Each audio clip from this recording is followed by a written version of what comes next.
Yeah, soldiers, it's your boy the Anime Sage coming at you with another video, and this is Legacy Chapters 35 through 37.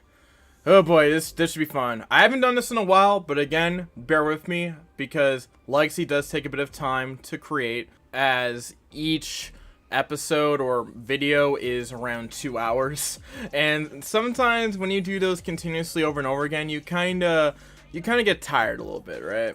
But at this point, I think I'm pretty rejuvenated to keep doing this series, and I'm rejuvenated to keep providing you guys with this fanfic, and we'll see it through to the end. Anyways, before we get into the fanfic reading itself, first off, watch my community tab like a hawk. Make sure you donate to my Patreon if you want some nice rewards. Make sure you follow my Twitch, which is linked down in the description. If you want to see my podcast, follow me on Twitter at AnimeStage4, Instagram anime_stage4, and join my Discord server, which is linked down in the description. And if you want to know why you should follow these platforms, watch until the end. Be on the lookout for the fall Bakugan vid, and be on the lookout for some other videos in between.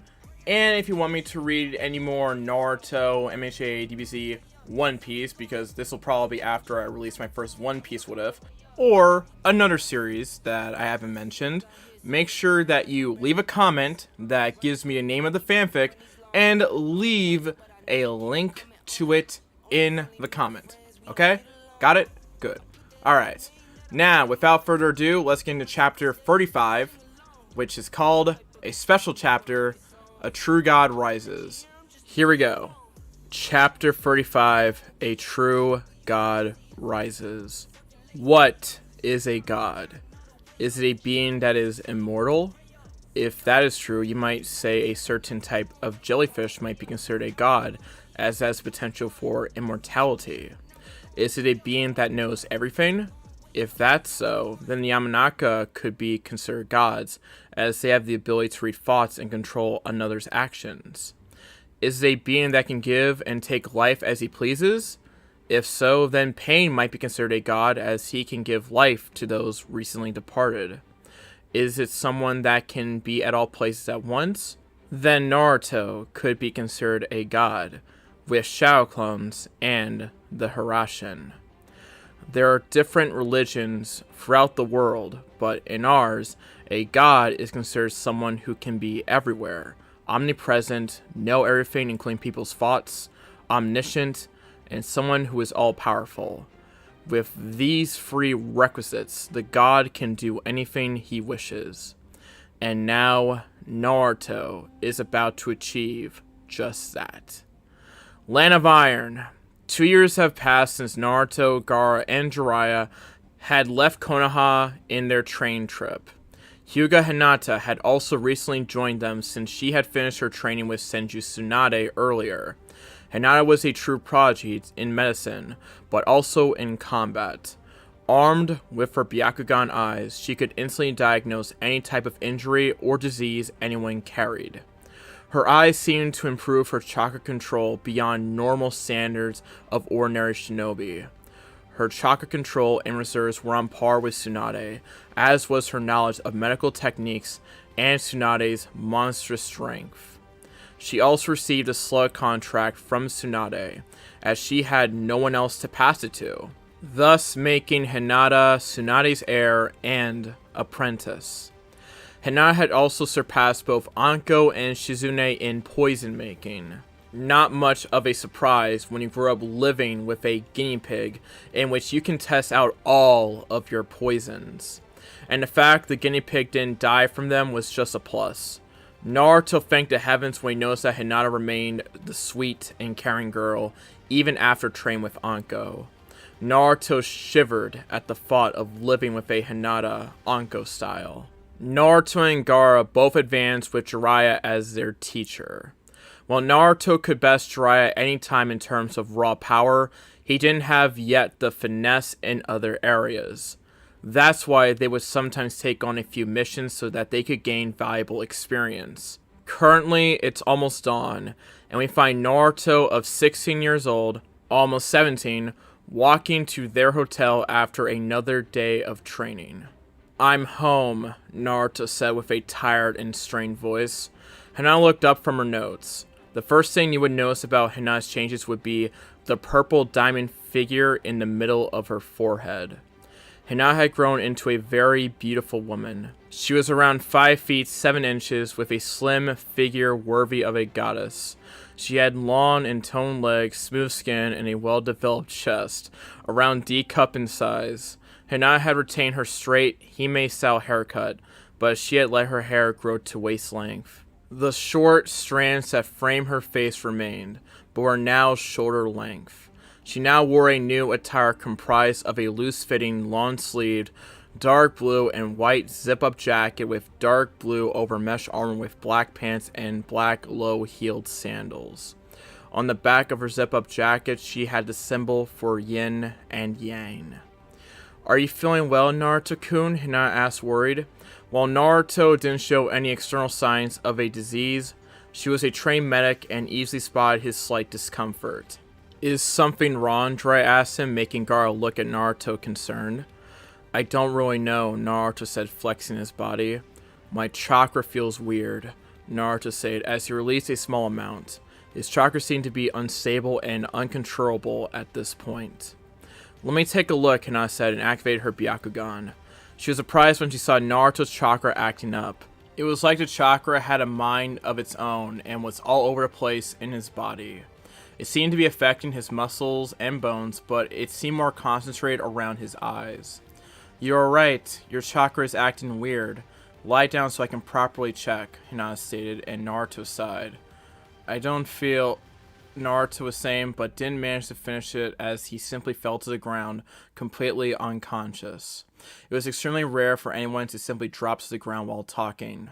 "Naruto!" all of them yelled, and rushed to check up on him. Hinata was the first to arrive and was already performing a diagnosis with her eyes, trying to find out what was wrong. She didn't understand. His chakra network was extremely active, too active for someone who had just passed out. His chakra seemed to be changing and rewriting his chakra coils. "Get back!" Hinata yelled, and everyone jumped back just in time to avoid a small shockwave of chakra that radiated from his body.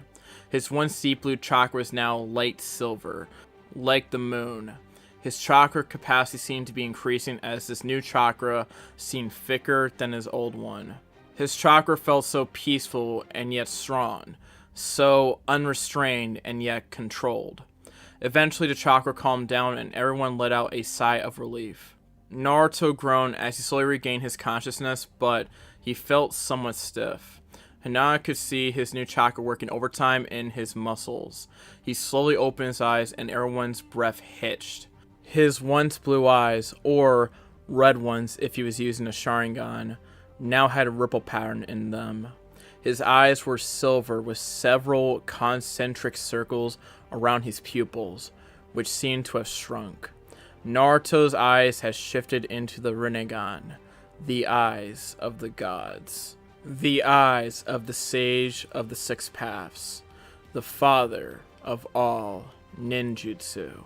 "Father," Kurama / Shikaku whispered from their host's mindscape, "there will come a time when all of you will be led down the right path." Kurama remembered the last words of his father just as he passed away. "Is it Naruto?" Kurama thought, looking at the fainted form of Naruto. "That's the..." Hinata thought to herself as she gazed upon the new eyes of Naruto. "Rinnegan," Jiraiya thought, gobsmacked. It's true that he had seen them before, but he never saw one activating itself in front of him. Naruto groggily opened his eyes, only to pass out again. Hinata approached him and did a quick checkup, only to notice that he was only sleeping, but he seemed to be running with a small fever. She took him to their bedroom. "Please be alright," Hinata whispered, clutching to his arm as she fell asleep next to him. Naruto's mindscape. Naruto woke up in his mindscape with Kurama looking at him curiously. Kurama still trying to figure out how in the world Naruto was able to awaken the Rinnegan. The eyes of his father. How Naruto did that, he couldn't even start to understand. On the other hand, the Sage of Six Paths always talked in riddles when addressing the 9 Biju. "Kurama, what happened?" Naruto asked as he groggily got up. His head seemed to be on fire Forget that. His whole body seemed to be on fire. Although it didn't hurt, it felt somewhat annoying. Disc, Kurama scoffed. Do you even know what you've just unlocked? Kurama asked and sighed at the oblivious face of Naruto. That's why I asked, Furball. The last thing I remember is talking to Hinata-chan, Naruto explained, with a tick mark on his eyes. You just unlocked the Rinnegan! My father's eyes! Kurama yelled, and Naruto's jaw dropped. He blinked and blinked again as his brain rebooted and he processed the words he just heard. He quickly approached a nearby lake that he had created when he changed his mindscape to a more comfortable place.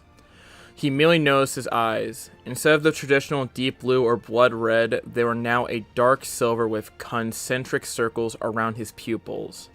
He looked around and noticed that he could see chakra to a whole different level. While not in a detail that would rival with the Byakugan, he seemed to be able to see chakra everywhere. Kurama had red chakra while everything around him had a dark silver tone. Naruto withdrew chakra from his eyes and noticed how it received back to his usual Mangekyo, then to his Sharingan until it stopped in his deep blue eyes. Naruto unlocked the next level of his eyes, the final level of the Sharingan, the Rinnegan, the eyes of the gods that belong to the Rikudo Sannin, father to all shinobi, the most revered dojutsu in all existence. Of the three great eyes, the Rinnegan was the most prized and powerful. On another perspective, the Rinnegan appeared to be the natural evolution to the Sharingan, and, as such, there were only supposed to be two great dojutsus.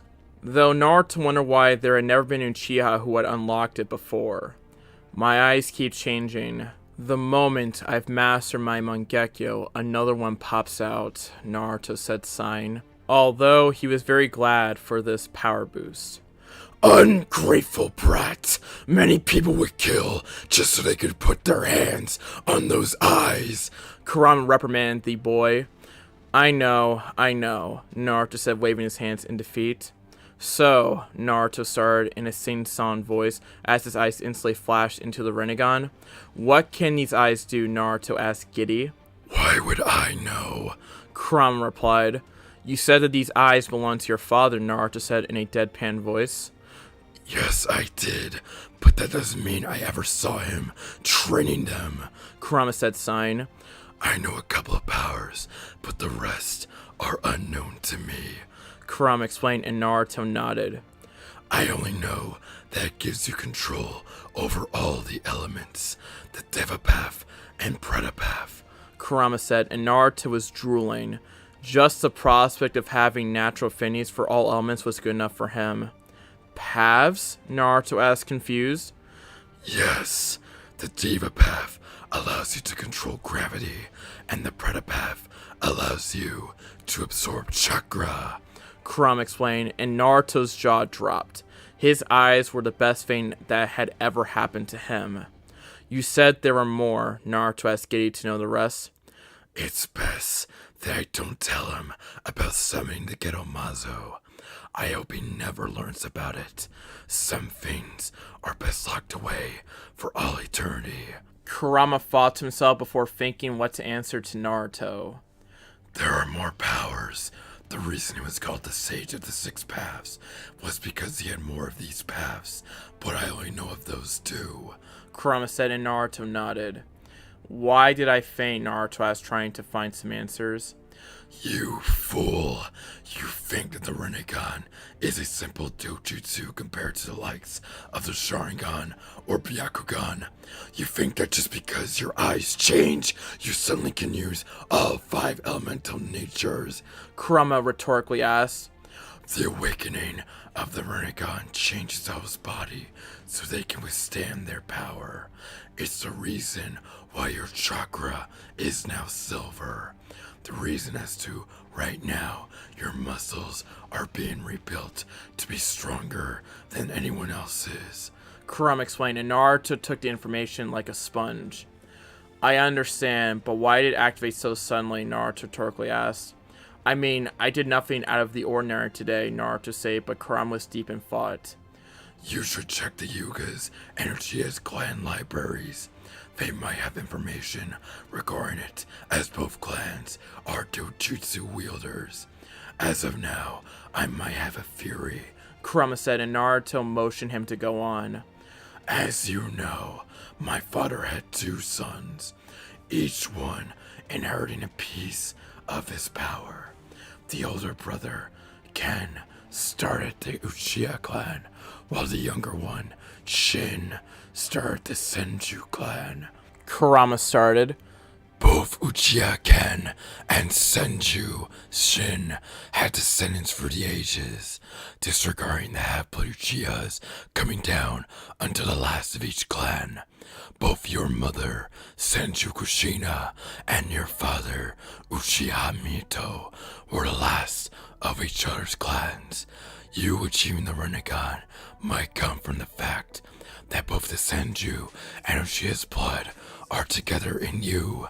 Where it once divided my father, it came together in you, Kurama explained.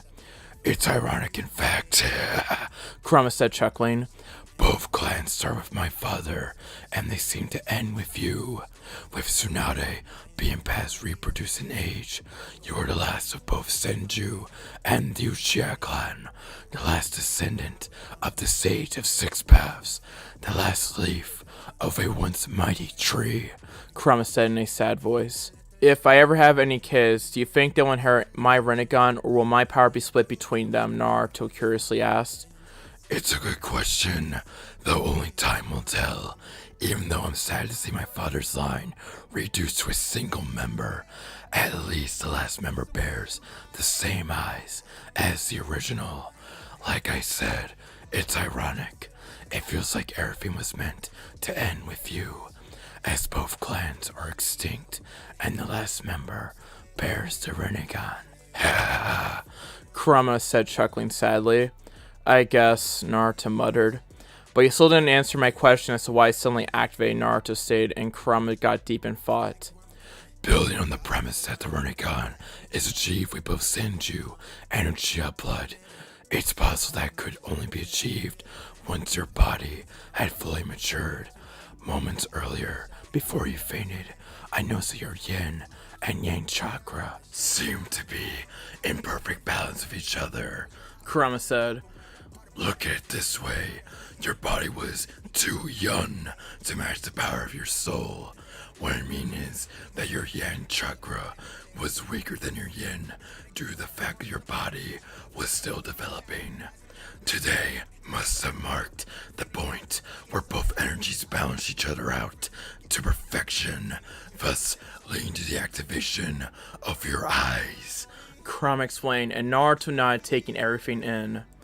How do you come up with all this stuff? Naruto asked, surprised at the fox's knowledge and reasoning. I'm just that good, Kurama boasted, puffing his chest out, making Naruto stare at him. Get going. Your mate needs you, Kurama said, and Naruto left his mindscape. Naruto and Hinata's room. Naruto returned from his mindscape and found himself lying in his bed. He looked outside, and the moon was shining in the sky. He looked down to see Hinata asleep next to him, clutching his arm furiously. Naruto brushed a few strands of her hair to the side so he could gaze upon her beautiful and angelic face. It was then that he noticed dried tears on her cheeks. Hinata-chan, Naruto whispered gently, running his hands through her soft cheeks. He bent down and placed a small kiss on her forehead, making her stir. She slowly opened her eyes, adjusting to the small light of the room, and noticed Naruto awake and staring deeply into her eyes. Naruto-kun! Hinata choked out and hugged him fiercely while crying. I was worried about you when you faded like that, Hinata said, and Naruto simply hugged her, showing that he wasn't going anywhere. You know me, Naruto said, breaking the hug. He brought his forehead to hers and locked eyes with her. I don't stay down for long, Naruto said, looking at her with caring eyes filled with love. I talked with Kurama. It was just a byproduct of my Rinnegan activating. I'm not going anywhere soon. I'm staying here with you. Forever. Naruto whispered and gently closed the gap between them. Their lips brushed together at first until they locked in a deep, passionate kiss. All the while, Naruto was caressing her face, feeling her smooth, flawless skin. And this is the part where I have to skip because I'm just gonna say I'll just give y'all a hint of what happened. It's called a lemon, and yeah, that's all I'm gonna say. So if you guys know what I'm talking about, or if you've read ahead, you know what's going on, and if you don't, that's all I'm gonna say here, because I don't know if the next word I'm gonna say about it is gonna get me demonetized or not. So I'm just gonna skip to the part where they wake up, and you're gonna have a feeling of what they did. Next morning, within the dark room, a few beams of light managed to sneak through the windows and managed to hit Senju Naruto. Naruto started stirring. He felt he didn't get much sleep last night, and he knew the reason why when the memories came rushing into him. He looked down to see his princess cling to him with a happy smile on her face. Naruto smiled and began to gently run his hands through her soft hair. No matter how messy it was for last night's activities, she remained beautiful. Her hair was so soft and silky, and he just loved feeling her hair. Hana began to stir as she felt someone gently stroking her hair. She instantly knew it was Naruto, and she simply snuggled closer to him and sighed happily. "Morning, beautiful," Naruto whispered, kissing her forehead. "Good morning, Naruto-kun," Hana replied, sighing blissfully. "Good night?" Naruto innocently asked, making Hana giggle. "Best night of my life," Hana replied, drawing circles on his chest. After all, they were both still naked, and Naruto did enjoy having her breasts pressing against his chest. "I'm glad," Naruto said, and both fell into a comfortable silence, enjoying the warm feeling they got from being together. Naruto-kun," Hinata called out, and Naruto hummed in response. "Please let me play some sound seals," Hinata said, blushing. "Why do you ask?" Naruto asked teasingly. "I think I was a bit loud last night," Hinata mumbled beneath her breath, making Naruto chuckle. "That was the most beautiful sound I've ever heard, and it's reserved to me, so don't worry," Naruto replied, and Hinata nodded. She really didn't want to deal with Jiraiya if he found out they shared more than a bed last night. "Ah, shit," Naruto thought when he heard snickering inside his mind. Naruto paled when he recognized the voice. He forgot to cut Kurama's connection last night. I'm so proud of you, my boy, Kurama yelled from within his mind. "Please tell me you didn't watch," Naruto asked. I did more than watch. I recorded it, Kurama replied, grinning like a fox. "Why would you do that? You don't even have a gender. How could you even get turned on?" Naruto asked, confused. While Kurama had a male personality, he really didn't have any of the organs to back it up. Kurama was a Biju. He didn't have organs or bones or flesh. He was just a chakra with a mind. So, it's teasing material, Kurama replied, and Naruto's sweat dropped. "You okay, Naruto-kun?" Hana asked as she watched Naruto space out. "Yeah, I forgot to cut Kurama off, so we did have an audience," Naruto said, rubbing the back of his head, and Hana blushed, but she didn't want to think of that right now. "You know," Naruto started, "Jiraiya and Gaara are probably worried about us. We have been here since last night, and it's already noon," Naruto said, and Hana pouted. "5 more minutes," Hana pouted, making her best puppy dog face. "How about we go take a shower?" Naruto simply asked. Together? Hana asked, blushing. Naruto just looked at her. He didn't think of that when he asked. Naruto got an evil glint in his eyes. "What are you implying, princess?" Naruto asked in a teasing voice. Nothing," Hana started, and Naruto chuckled. He pushed the sheets away from them and picked up Hana from her bed, carrying her bridal style into the bathroom. When they were finished, they could both say it was the best shower they ever had. Outside, Jiraiya and Gaara were running for taijutsu katas, trying to improve Gaara's taijutsu, when they heard the door unlock. They stopped their train to see Naruto and Hana walking out together. Naruto seemed fine, as if nothing had happened. "How are you feeling, Naruto?" Jiraiya asked, but Naruto waved him off as he sat down to eat something. "It's nothing. Everything that happened was because of my Rinnegan activating. I'm fine," Naruto replied, and Jiraiya sighed in relief and turned to Hinata, who seemed to be humming a tune while eating some bread. "I'm so proud of you!" Jiraiya yelled and started dancing around the table like a headless chicken. "He's mental," Naruto thought as he looked at his godfather. "You finally became a man!" Jiraiya said, crying anime tears. Gaara choked on his food. Hana dropped her bread, and Naruto splashed water all over the table. What? Naruto asked, getting up from the table. Don't try denying it, kid, Jiraiya said, crossing his arms. I know that glow and I see it, Jiraiya said, pointing to Hinata, who was blushing and looking away. Have you ever heard of privacy? Naruto was yelling at his godfather. So, tell me, Jiraiya started licking the tip of his pen and taking out a notebook. How was she? Jiraiya asked, and the temperature dropped several degrees. Even Gar backed away with Shikaku telling him to run for his life. I thought you stopped being a pervert, Jiraiya-sama, Hinata sweetly said.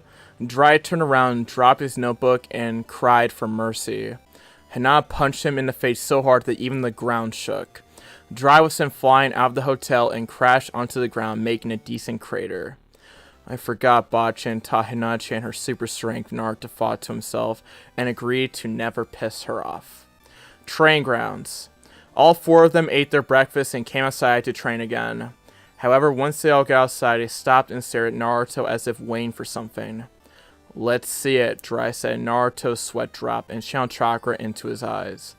Everyone watched in fascination as Naruto's eyes became red with 3 black tomoes. Then he started spinning until they became his eternal Mangekyo Sharingan. Then it stopped. Naruto channeled more chakra into his eyes, and they pulsed with a silver color. His eyes started spinning outwards, shrinking his pupils and forming several rings around the pupil. I still don't believe I get to see another one, Jiraiya said, getting interested in Naruto's eyes. They seemed to be radiating power. Wait, Naruto said, stopping Jiraiya in his tracks. Another one? Naruto asked, surprised that Jiraiya had already seen another. Yes. During the second Shinobi War back in Imigakure no Sato, I met 3 orphans from the war. One of them was called Uzumaki Nakato, and he had the Rinnegan. It was the reason why I stayed behind for years to teach them, Jiraiya explained, and Naruto nodded. Where is he now? Naruto asked, getting curious.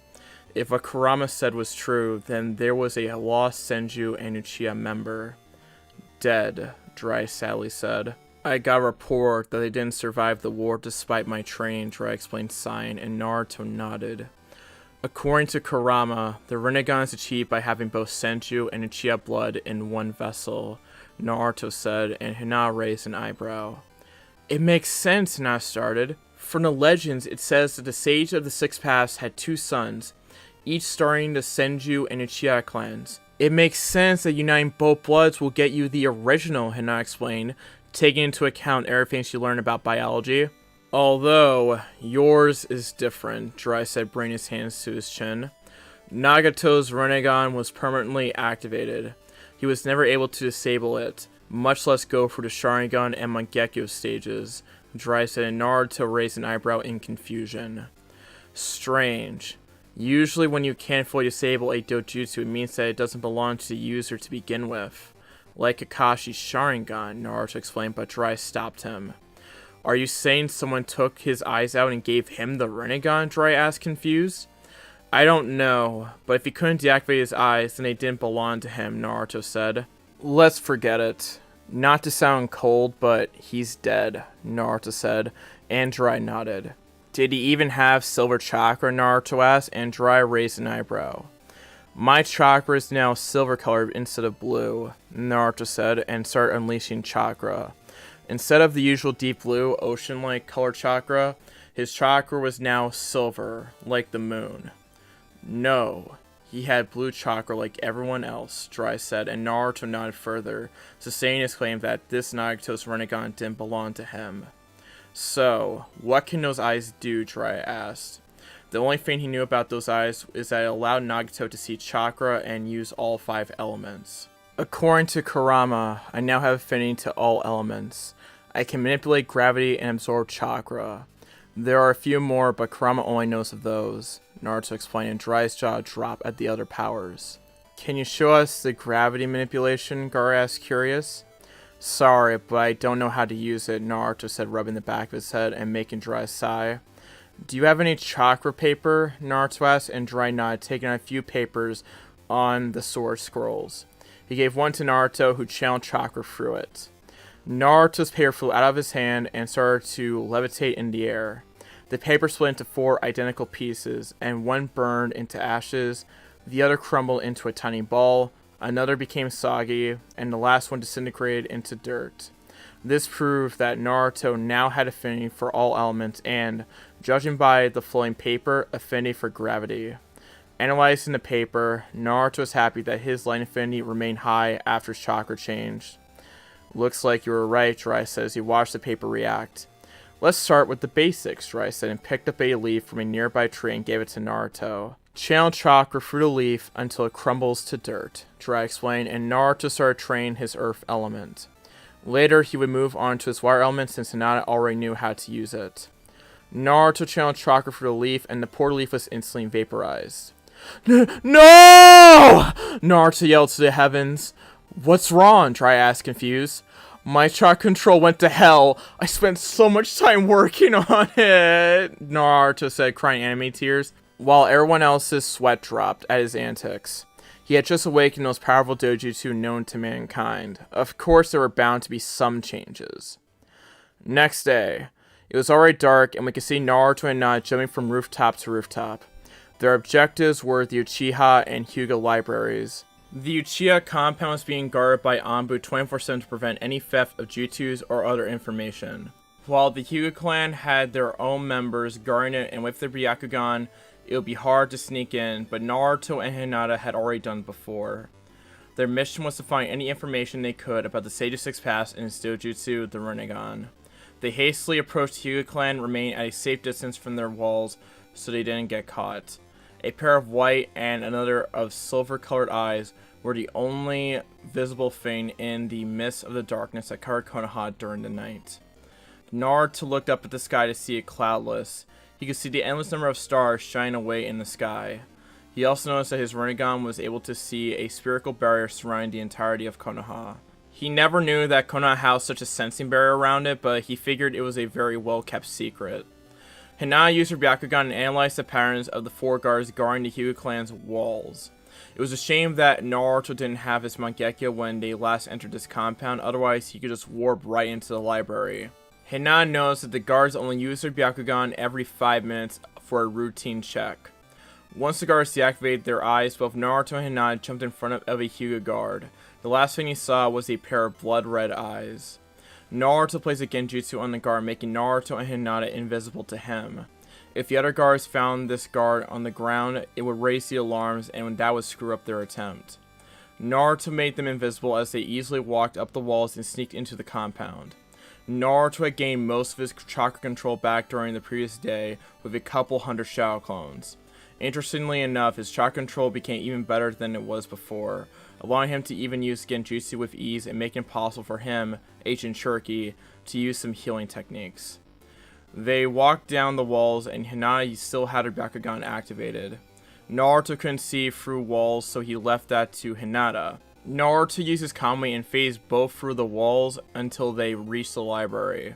All the scrolls were protected so that only the Byakugan could read them, another form of protection against anyone wishing to steal the secrets of the Hyuga clan.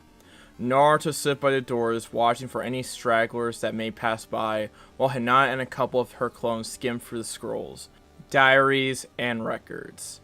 Hinata couldn't believe what she was reading. In the whole library, she didn't find anything not Byakugan related. It was Byakugan this and Byakugan that. She didn't find a single reference to any type of elemental jutsu. Hinata shook her head in defeat at her clan's blindness. The last time she was here, they were only coming to gentle fist scrolls, but now she was reading these scrolls, she couldn't believe it.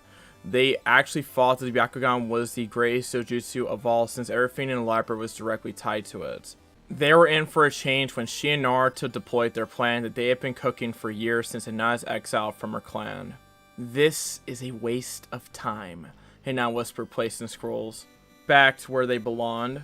Her former clan didn't even know the origins of the Byakugan.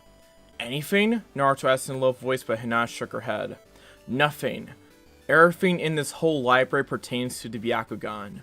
There's nothing about any other dojutsus, Hinata explained, and Naruto placed a hand on her shoulder and both swirled away from the compound, heading to the Uchiha compound next. Uchiha compound. As the Hyuga library had been a bust, Naruto and Hinata moved into the Uchiha compound. Both of them stopped a few yards away from the walls where they could sense 5 Anbu guards in the area. That one is a sensor, Naruto said, pointing to the Dragon Mask Anbu, who is completely still. While both Hinata and Naruto had very high stealth abilities, since they had extremely good chakra control bordering on perfect, not even they could bypass a sensor. Sensors could pick up even the lightest chakra around them. We have to knock him out, Naruto said, and Hinata nodded. I have just the thing, Hinata said, taking out a single scent bone from her storage seals on her wrists. New poison? Naruto asked, chuckling. Yes, it'll knock him out for a couple of hours and he won't remember anything that happened, Hinata said, and activated her Byakugan. The sensor seemed to have felt her eyes activate but slumped into the ground as the scent bone hit him right in the neck. The Anbu never heard a noise, nor did he feel anything. The moment the scent bone hit his neck, the poison got deployed in the bloodstream, automatically knocking him out. Naruto phased underground and popped out in front of each of the Anbu, placing every one of them in a genjutsu. To the Anbus, nothing had ever happened and they continued guarding the walls. Naruto and Hinata calmly walked into the compound and made their way into the library. They already knew the layout of the library, so they made their way into the history section. Both of them searched for almost an hour for any type of scroll related to the Rinnegan, until Naruto found one that might answer what he wanted. History of the Sage of the Six Paths. The Sage of the Six Paths. The father of all shinobi in every way of the word. He was the first human to ever be able to manipulate chakra. He was the savior of all humanity when they were faced against an overwhelming enemy. Not much is known about him, but we know that he existed, lived, and died like any other shinobi today. I think we should start as to why he became such a legend. There was once a time in which humanity seemed to live in harmony without wars or hate. But that time was short-lived, as one day, a huge monster appeared out of nowhere. The Jubi Ten-Tails, as it was later on called. This creature created tsunamis, crushed mountains, and split the continents apart. It's believed that today's world layout is a direct result to this creature's work. Nothing could rival its power. Mankind tried to fight, but they were squashed like bugs. When all hope seemed lost and mankind seemed to have accepted their fate, a new hope rose. A single man appeared and faced the great Jubi alone. Their battle was fierce and destructive, but in the end, a single man was able to defeat the Jubi and trap it inside himself. That man was the Sage of Six Paths. During the remainder of his life, he traveled the world, spreading the Ninshu doctrine, or ninjutsu as today it's called. When his time came, he knew that once he died, the terrifying beast would be unleashed upon the world again, and this time, there wouldn't be anyone else to save them from this creature. The sage made a decision that would change the world's fate forever. He split this creature's chakra into 9 different vessels he himself had created. Using the yin chakra he created, the bodies of what later on would be called the Biju, tail beasts, and by adding the yang chakra, the sage breathed life into them, making them living beings. Once he split this creature's chakra into the 9 vessels he created, the moon to trap the creature's body inside it, locking away for all eternity. And so the great monster was defeated and the sage himself passed away. This is the beginning of the story of the greatest hero of our history. The story of the Sage of the Six Paths. The story of the first mortal to achieve powers of a god. Nothing that I already don't know, but I wonder about these yin and yang energies, Naruto thought to himself, placing the scroll back in its place and continued to look around. Naruto continued to look around more until he found another dusty scroll that, by the looks of it, it was very old and not much used. Naruto tried to open it, but the scroll didn't budge. Naruto activated his Rinnegan and saw a small seal applied to it. Fuin Kai, sealing jutsu release. Naruto said, and the seal glowed before it disappeared, opening the scroll. The Sharingan. The Sharingan, one of the 3 great dojutsus known to mankind. The trademark of the Uchiha clan and their members. It's said that the Sharingan's predecessor was the Rinnegan, as legends say. The Uchiha members are descendants of the Sage of Six Paths himself. These eyes are blood red with 1 to 3 black tomoes, depending on how mature the eye is, around the pupil. The Sharingan houses many powers. The ability to copy any type of taijutsu, ninjutsu, or genjutsu.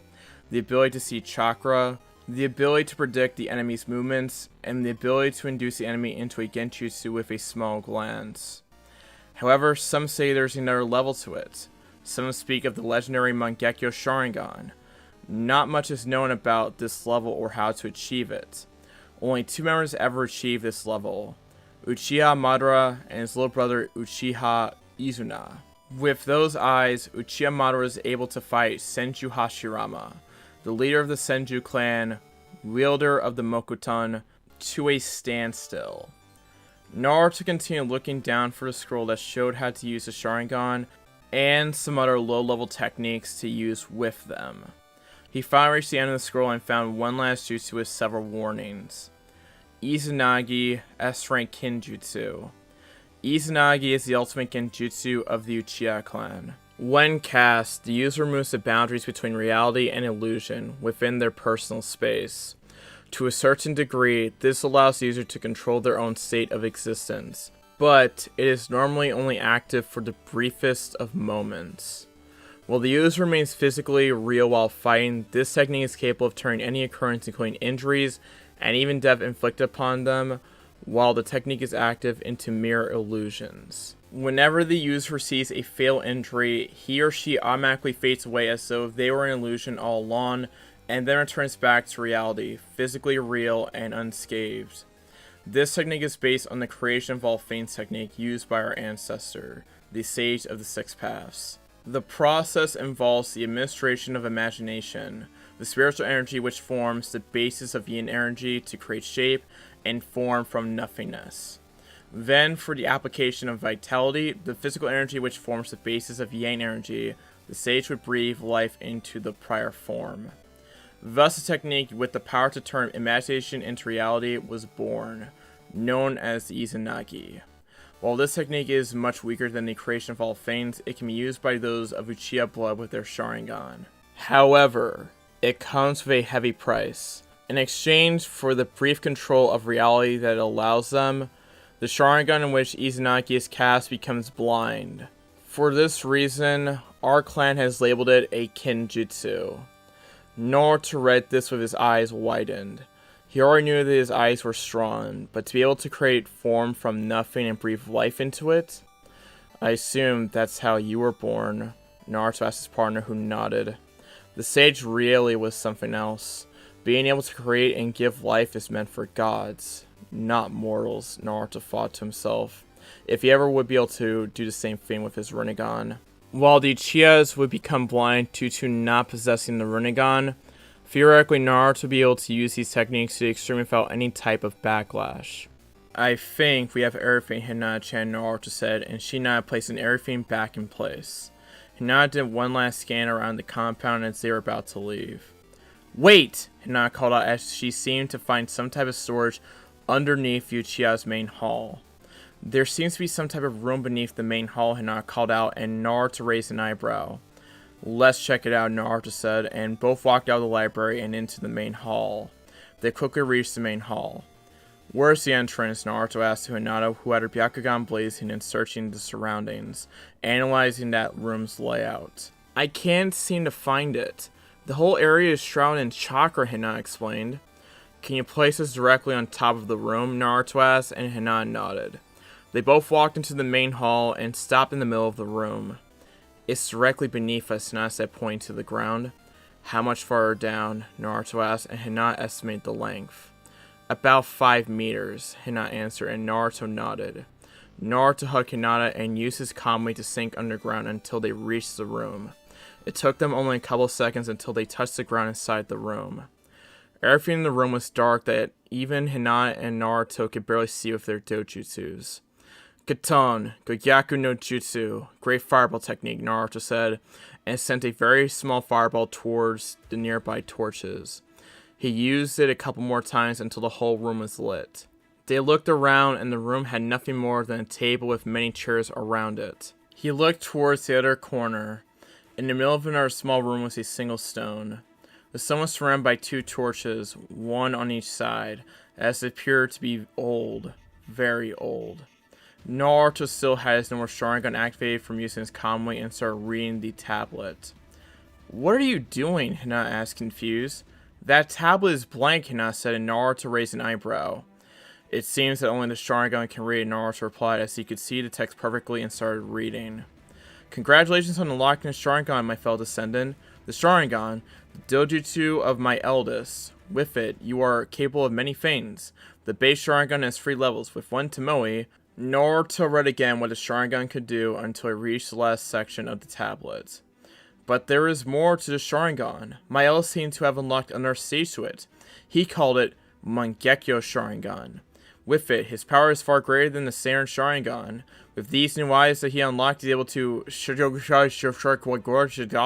Naruto got confused as he suddenly couldn't read anymore. That part of the tablet seemed to have some random letters all scribbled together. Try using your Mangekyo to read it, Kurama suggested, and Naruto didn't have anything to lose. Naruto activated his Mangekyo, and the random letters seemed to rearrange themselves to form coherent phrases and words.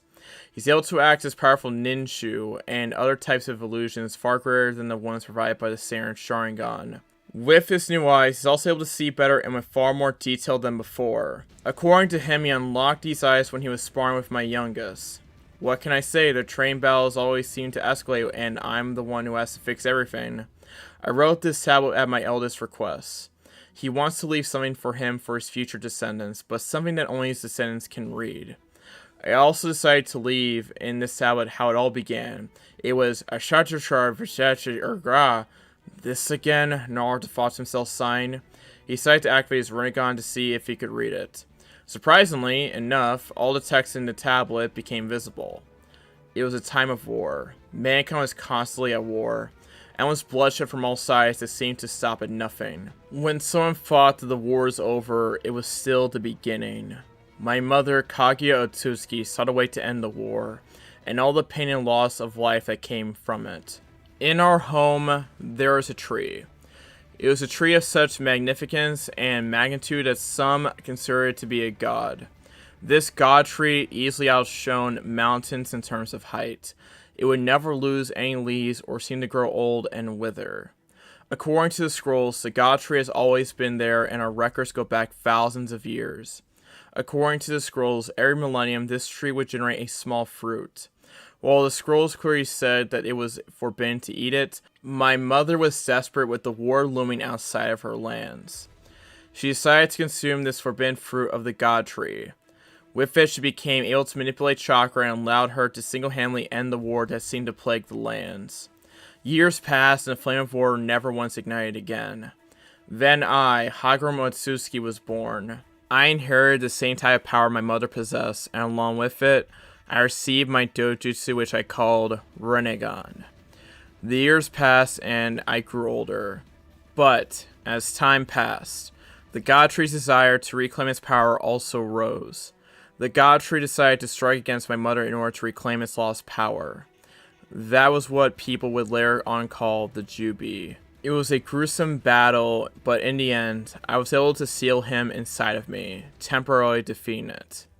When I reached my last years, I knew that once I died, the Jubi would be set free, and I couldn't allow that to happen.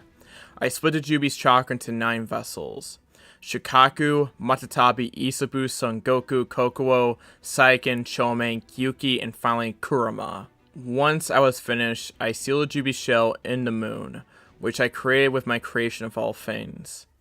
If you are reading this, then you also bear the Rinnegan. Take it as a final wish from me. If there is still war, then find a way to stop it. I may not have grown with war, but I felt its effects during my travels. War brings nothing but death, pain, and suffering to both sides. It's a never-ending cycle of hatred. Good luck, my fellow descendant. Naruto stood silent for a few seconds, taking in everything he read. He now knew everything, how it began, why it began, and the sage's final wish. If there is peace, then I'll find it. I'm not gonna run away, and I never go back on my word. That is my ninja way. I promise you, old man. Naruto said, getting up with his Rinnegan blazing. Did you know all this, Kurama? Naruto asked his partner, who was silent. I never knew. The old man never told us how it began, and he was always cryptic with his words. Kurama replied, and Naruto nodded. I have everything I need, Naruto said, placing a hand on Hinata's shoulder. Let's go home, Naruto said, and they both disappeared in a flash. Naruto now knew what he wanted to do, what he needed to do, his goal in life. He would bring peace to his war-plagued world. He would break the chains of hatred and lead the world to true peace like his predecessor had wanted. Time skipped 6 months. 6 months had gone by and Naruto threw himself into training even harder than before. Both Hinata, Gar, and Jiraiya had asked him what had happened when he read the tablet. Naruto just replied that he knew everything and that he found his goal in life and he would leave it at that. While the Sharingan's power seemed to be awakened during times of high stress, the Rinnegan was extremely different. The Rinnegan's power seemed to come naturally to Naruto, like walking or breathing.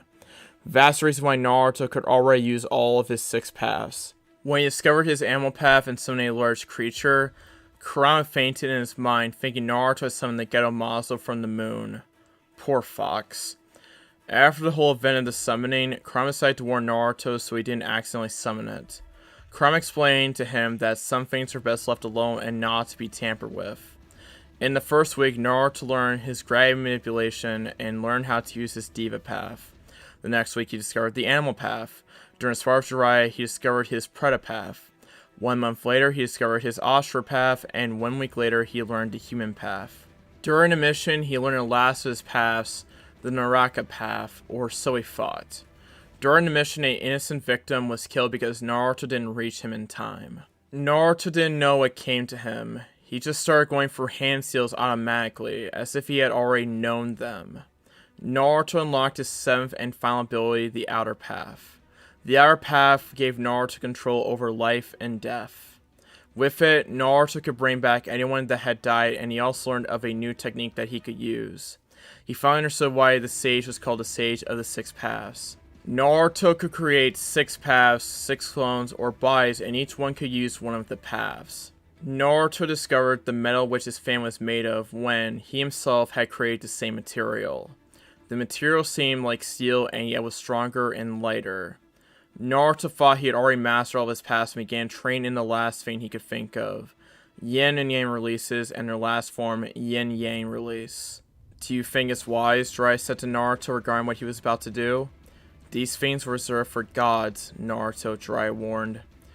What is a god? Jiraiya sensei, Naruto asked, and Jiraiya was thrown back by his question.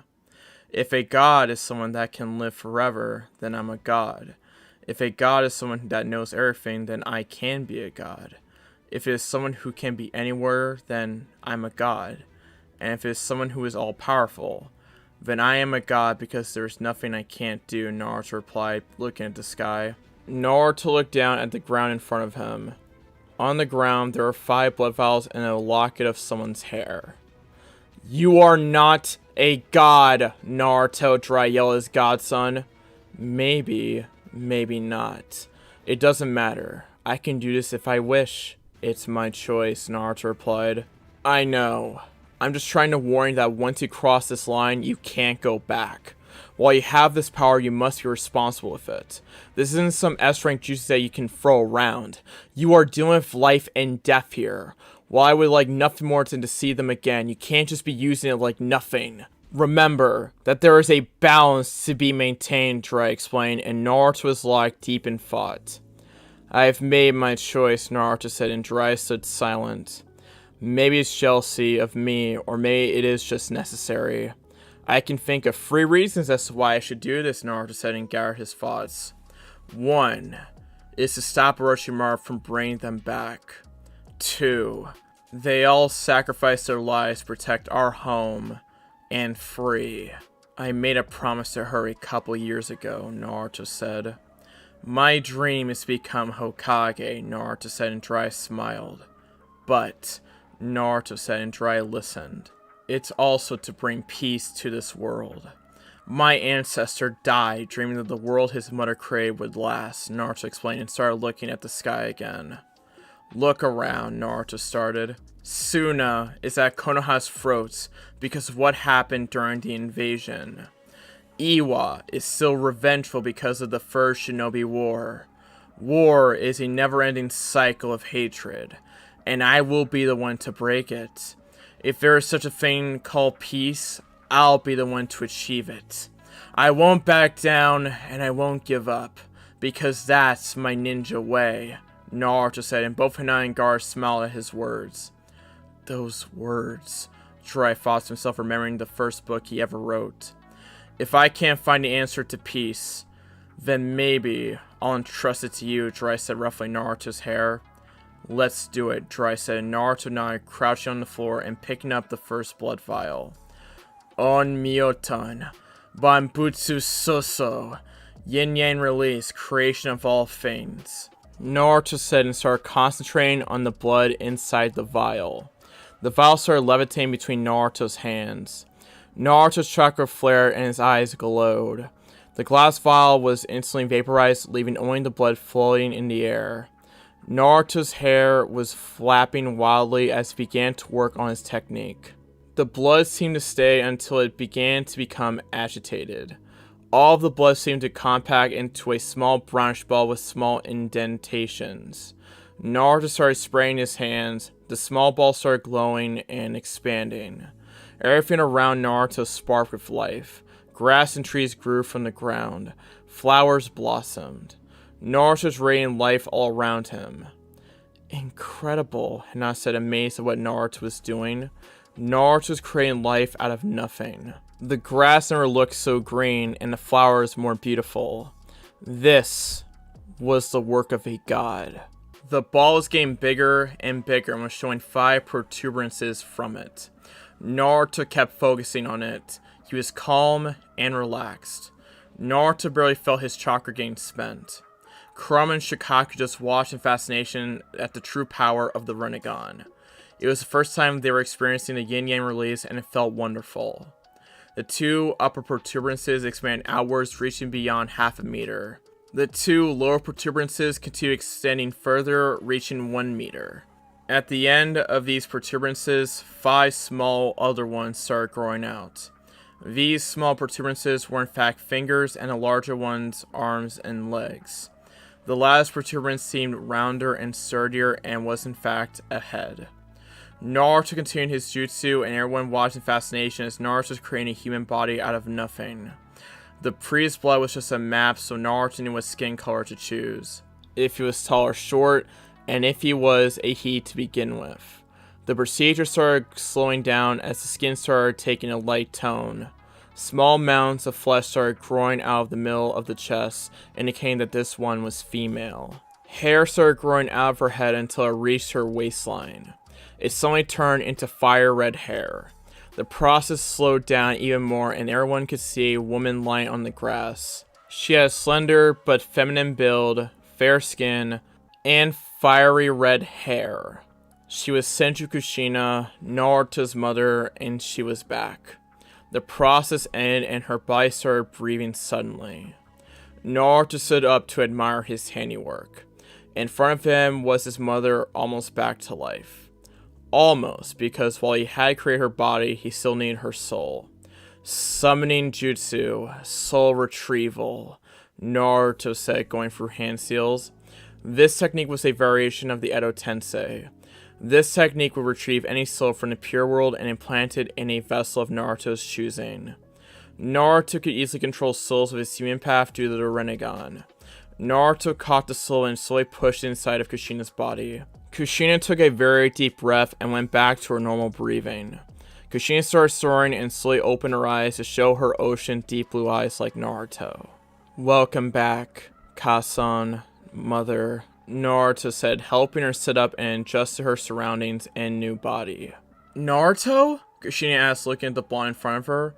She looked around to see the pervert, Naruto's girlfriend, and unknown redhead. Where am I? Kushina asked. Easy. I brought you back. You need time to adjust his body, Naruto said, helping her get to her feet. I fulfilled my promise, Naruto said, giving her a thumbs up. I promise I'll find a way to make our family whole again. Kushina smiled as she remembered back when she was summoned via the Edo Tensei. Thank you, Naruto-kun, Kushina said, hugging him, and letting a few tears drop from her face. Naruto just hugged his mother, glad to have her back for real. There are a few others I need to bring back. Why don't you sit and watch, Naruto said, and Kushina nodded, sitting down and watched Naruto pick up the hair sample. Animio-tan, Banbutsu Soso. Yin Yang release, creation of all things, Naruto said, and Kushina's jaw dropped when she saw Naruto's eyes. It was the Rinnegan. Naruto went through the same procedure, and it was another woman. This person had fair skin with dark, long eggplant hair, slightly past her waist, and side bangs from her face down to her shoulders. She looked almost like Hina, and she was Hyuga Hana, Hina's mother. "Where am I?" Hana asked as she woke up. Naruto helped her get up and hand her to Hina, who was fighting back tears. Kazan, mother, Hina said, stuttering, barely contained her tears. Hina has suffered so much since her mother passed away after giving birth to Hanabi. Hina-chan, Hana said, looking at the girl, no, woman in front of her. She felt like she was looking at a mirror. The woman in front of her reminded her of her daughter Hinata. "Is that you?" Hana asked, and Hina nodded, jumping and hugging her mother fiercely. "How am I alive?" Hana asked, confused, and Hina sat her down and started explaining everything that happened since she died. Naruto went through the same procedure and brought back the rest of his family. Senju Hashirama, Senju Tobirama, and also Uzumaki Mito. Now is the time for the last member of his family, his father, Namikaze Minato. Naruto created his body and let him on the ground. Creating his body was easy compared to where his soul was. Naruto had created a way to retrieve his soul, but it only worked for Rinnegan users. Snake, boar, ram, rabbit, dog, rat, bird, horse, snake. Shiki Fujin. Dead demon consuming seal, Naruto said, clapping his hands and summoning the death god where his father's soul was. Naruto turned around to face the death god. Naruto used his human path and introduced his hands inside his Shinigami stomach and removed the single soul that resided there. The soul of his father was now free of the death god's clutches. Naruto ended the jutsu and introduced the soul into his father's vessel. Minato took a deep breath and gradually opened his eyes. Father? Minato asked, staring at the person in front of him. That's just creepy. My father thinking I'm his father, Naruto thought to himself. Welcome back, Tosan, father, Naruto said, and Minato's eyes widened. Naruto? Minato said, shocked, looking at the man in front of him. If he really was Naruto, then he did grow up some since the last time he saw him. It's me, old man, Naruto said, chuckling. Come, Naruto said, and helped Minato onto his feet. I'll explain everything, Naruto said, and everyone went back to the hotel for some long, overdue explanations. With their help, I'll achieve true peace, Naruto thought as he walked inside. Man, Tsunade is going to have a rough time when they come home. And that is the end of chapter 35. So now we'll move on to chapter 36, Homecoming. Here we go. Chapter 36, Homecoming. It was another beautiful and ordinary day in Konoha. The sun was starting to come up, and inside the Senju compound, we find Senju Tsunade slowly stirring. 3 years have passed since Naruto, Gaara, and Jiraiya had left. Her apprentice, Hyuga Hinata, had joined mid-trip. Tsunade was extremely happy with how Hinata had turned out. The girl was a sponge. Everything Tsunade would have to teach her, she would absorb in an instant. Hinata was able to read multiple books on different subjects, and by morning they would already be done. When Tsunade had asked her how she did it, she simply replied, Kage Bunshin, and left a gobsmacked Tsunade behind. While she couldn't create thousands like Naruto, she could create some solid 50 clones, which was more than enough to read a couple of books. Hinata had also deployed a few more poisons and medical creams. In fact, Hinata asked permission so that she could set up a small store in the Senju compound so that she could sell her poisons and healing creams to anyone who wishes to buy them. Hiyashi had really been a fool when he expelled her from her clan. He had let go of a very rough diamond. To simply discard such a valuable asset, but above else his own daughter, like garbage. When Hinata had told her the story, Tsunade wanted to go on a rampage into the Hyuga compound. In the end, Hinata managed to calm her down with a bit of sake and a couple of Juken strikes. When Hinata told Tsunade what both her and Naruto had planned for the Hyuga clan, she just smirked. Those poor fools would never know what hit them until it was too late. I'm late, Tsunai said, getting up from her soft bed. She looked back towards the other side of the bed and sighed. She really missed the old pervert, even though she wouldn't outright admit it. They are due back any day now, Tsunai thought to herself. The whole compound is going to be full again soon. Kage Bunshi no Jutsu, Tsunai said, and 3 clones popped to existence. Go to the office and get started on the paperwork, Tsunai ordered, and the clones paled but complied with the original's orders. Now for a long bath, Tsunai said, going into the bathroom. Tsunai's office. The original Tsunai arrived at her office and joined her clones in handling the massive paperwork that seemed to grow during the night. Until this day, she didn't know where all of these papers came from. Sure, she had to read every mission report, but most of those were standard ones that didn't even require much attention. Mission report. Capture tour mission. At 10 hours in the morning of the 10th day of the 4th month of the 1432-year Ninja, we, Team ABC, were assigned to capture tour mission. It took 1 hour to track our objective, and we found him hiding in a small alleyway. We tried a stealth approach, but Tor managed to sense us proceeding to run away from the location. After an hour of running after the target, Saratobi Konoha managed to flank the target from the front, making the target run to the left, where Udon had a trap prepared. The target was captured, and Team Ebisu proceeded to bring to the Hokage's office for delivery and mission conclusion. Why the hell do we even have reports on D-rank? Tsunai asked, looking at Team Ebisu standing in front of her.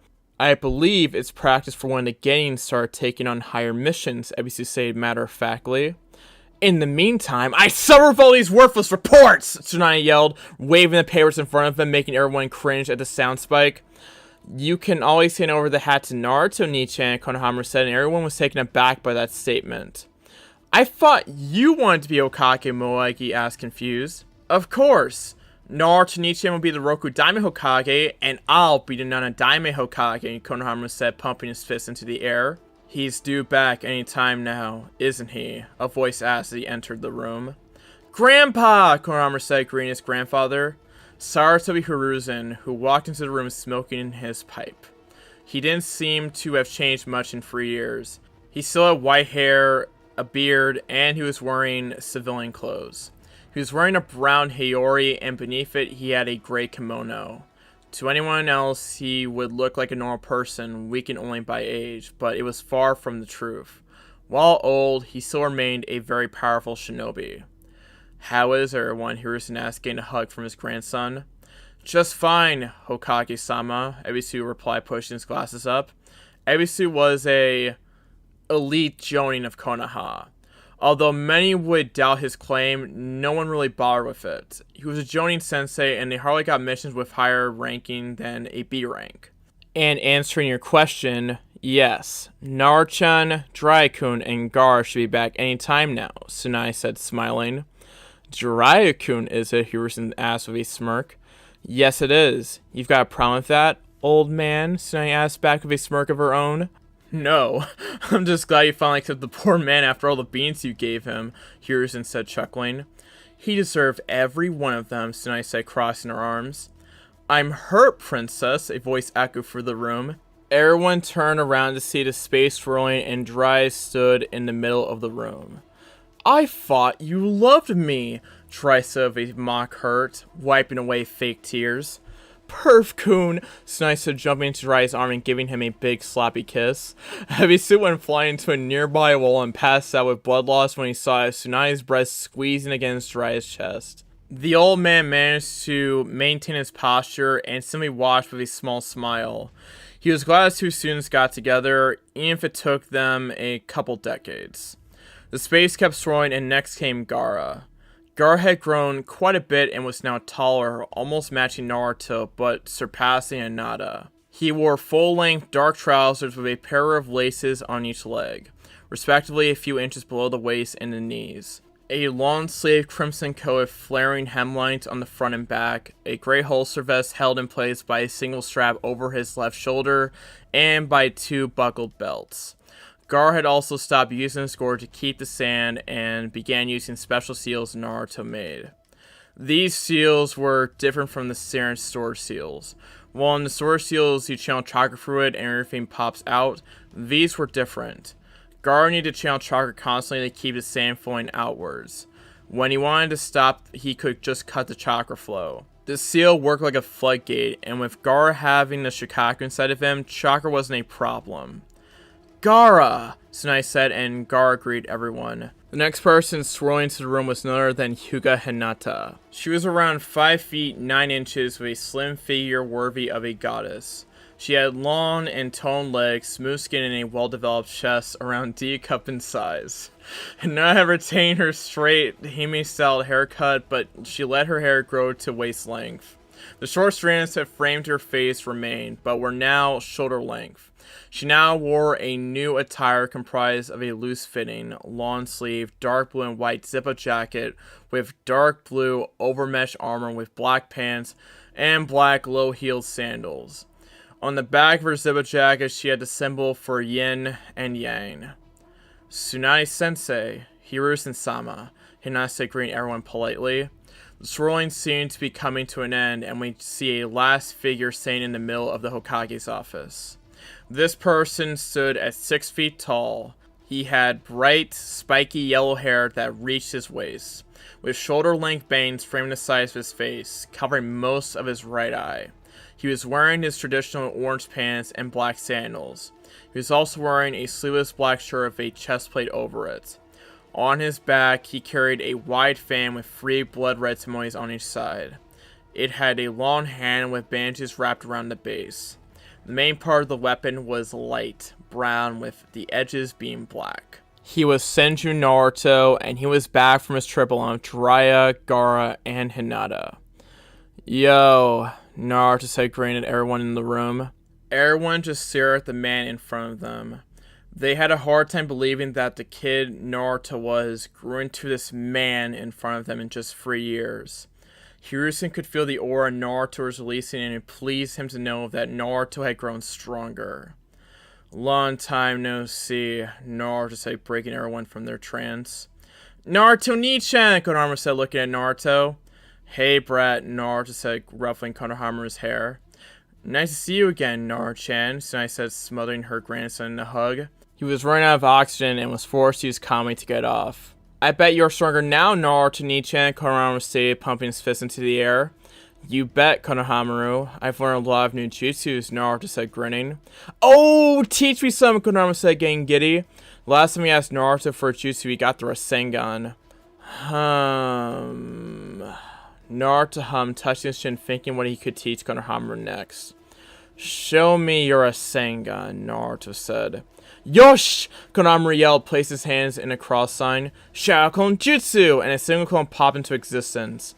Naruto's eyes blazed, bringing his Sharingan to life. Now that he grew up, he looks even more like him, Sarutobi chuckled to himself, smoking on his trusted pipe. Good stability and pressure, Naruto said, observing Konohamaru's Rasengan spin in his hand. Since that using the Shao clone and the Rasengan only took about 5% of your total chakra capacity, I guess I can teach you the next version, Naruto said, and extended his right hand forward. Konohamaru jumped in the air with excitement and began focusing on what Naruto was going to do. Naruto's chakra started coming out and started swirling. It formed a normal Rasengan until it started expanding further and further until Naruto created an Odama Rasengan, Big Rasengan.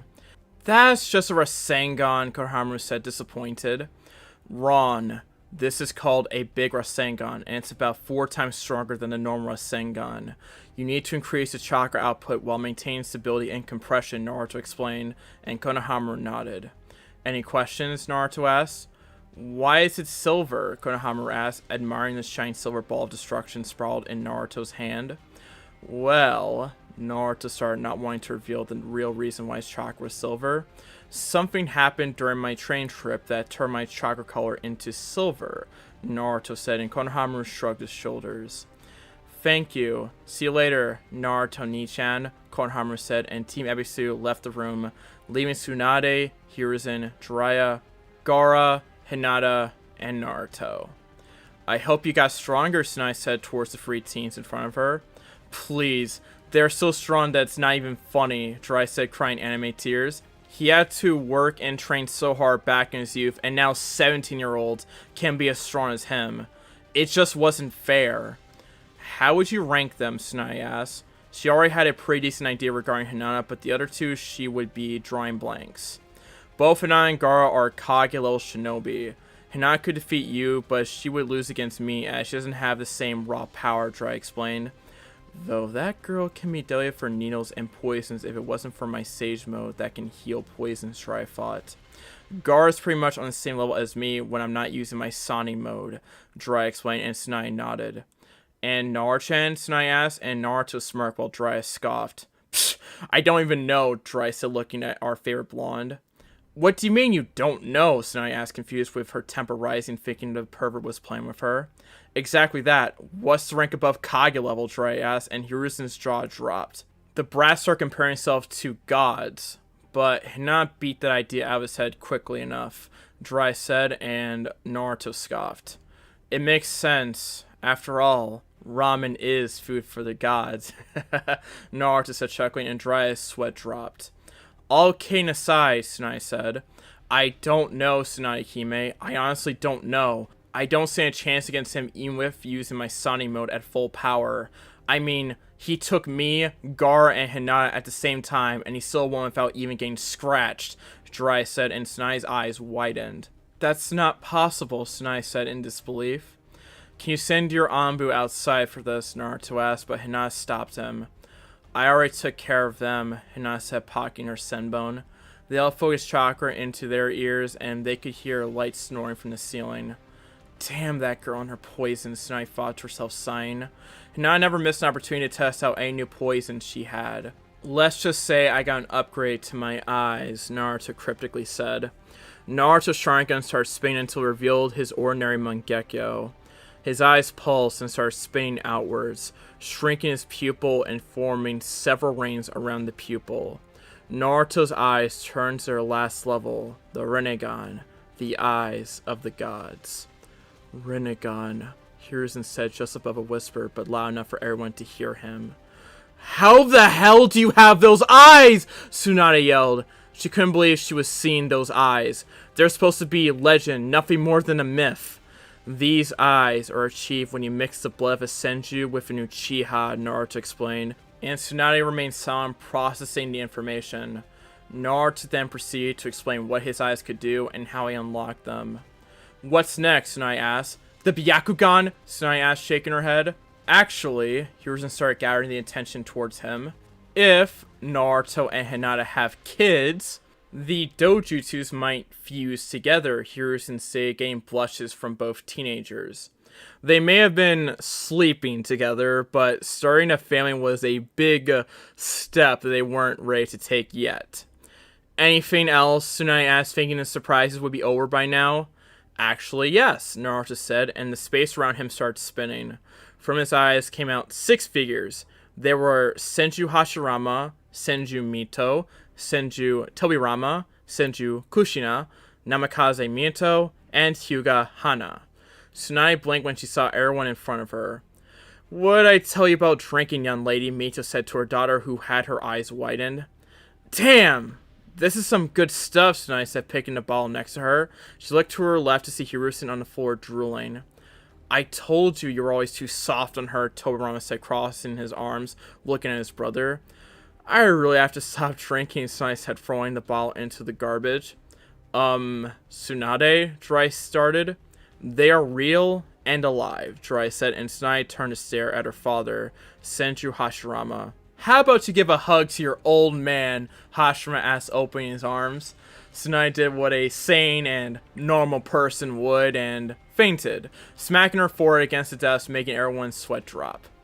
That went well, Naruto said, and the others couldn't help but to chuckle. 1 hour later, both Hiruzen and Tsunade started stirring. They opened their eyes, thinking everything that had happened was nothing more than a dream. I really have to stop drinking, Tsunade muttered to herself until she looked at her office. Hinata was talking with Mito and Hana, probably some girl stuff. Mito was talking with Tobirama, go figure. The man that hated the Uchihas above everything was chatting with the son of Madara himself.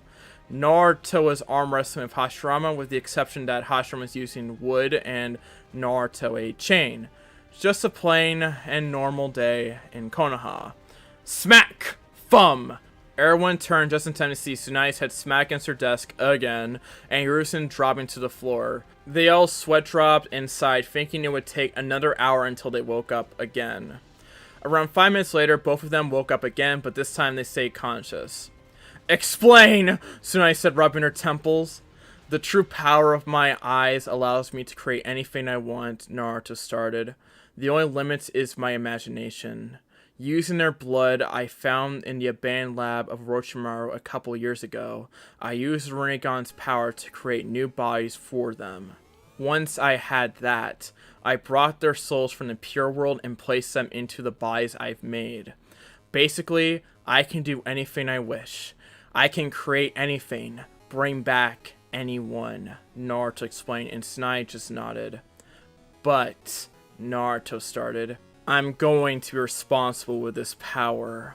I can't just start bringing back people and stop everyone from dying.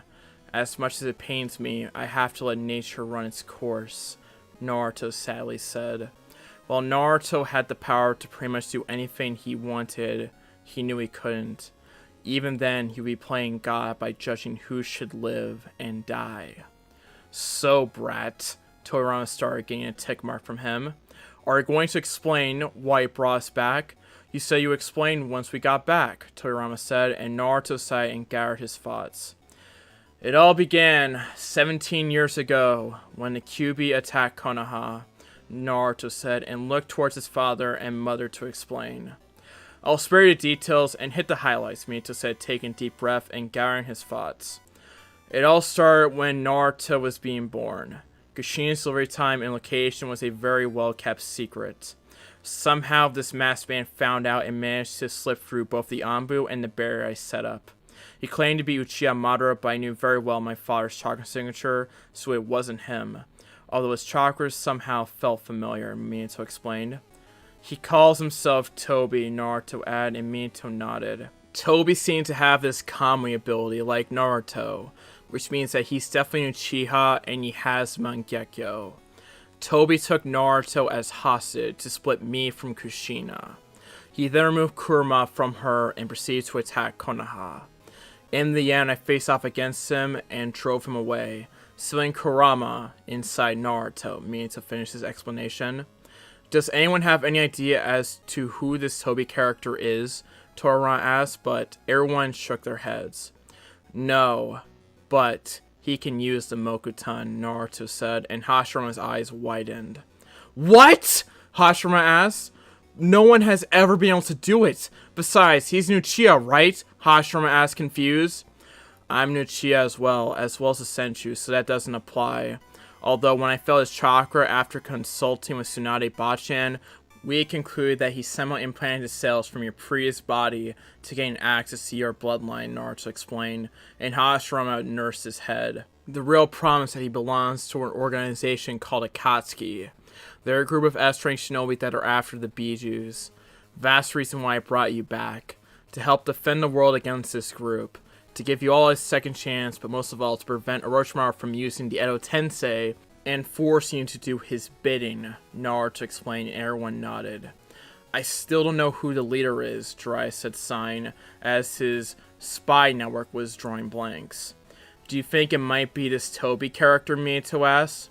I don't know. Well, he's very strong, every other member is as well. And we don't even have a complete list of all their members, Jiraiya explained. So, where do we go from this? Toriyama asked, and everyone turned to Tsunade. Well, Tsunade started tilting back on her chair. I don't suppose any of you wants to take back the hat, Tsunade asked, and they shook their heads. I can't exactly have you running around the village when you are supposed to be dead and buried, Tsunade said, glaring at Naruto, who shrugged her off. What do you propose? Hiruzen asked curiously, and Tsunade sighed, tilting back in her chair, rubbing the bridge of her nose, deep in thought.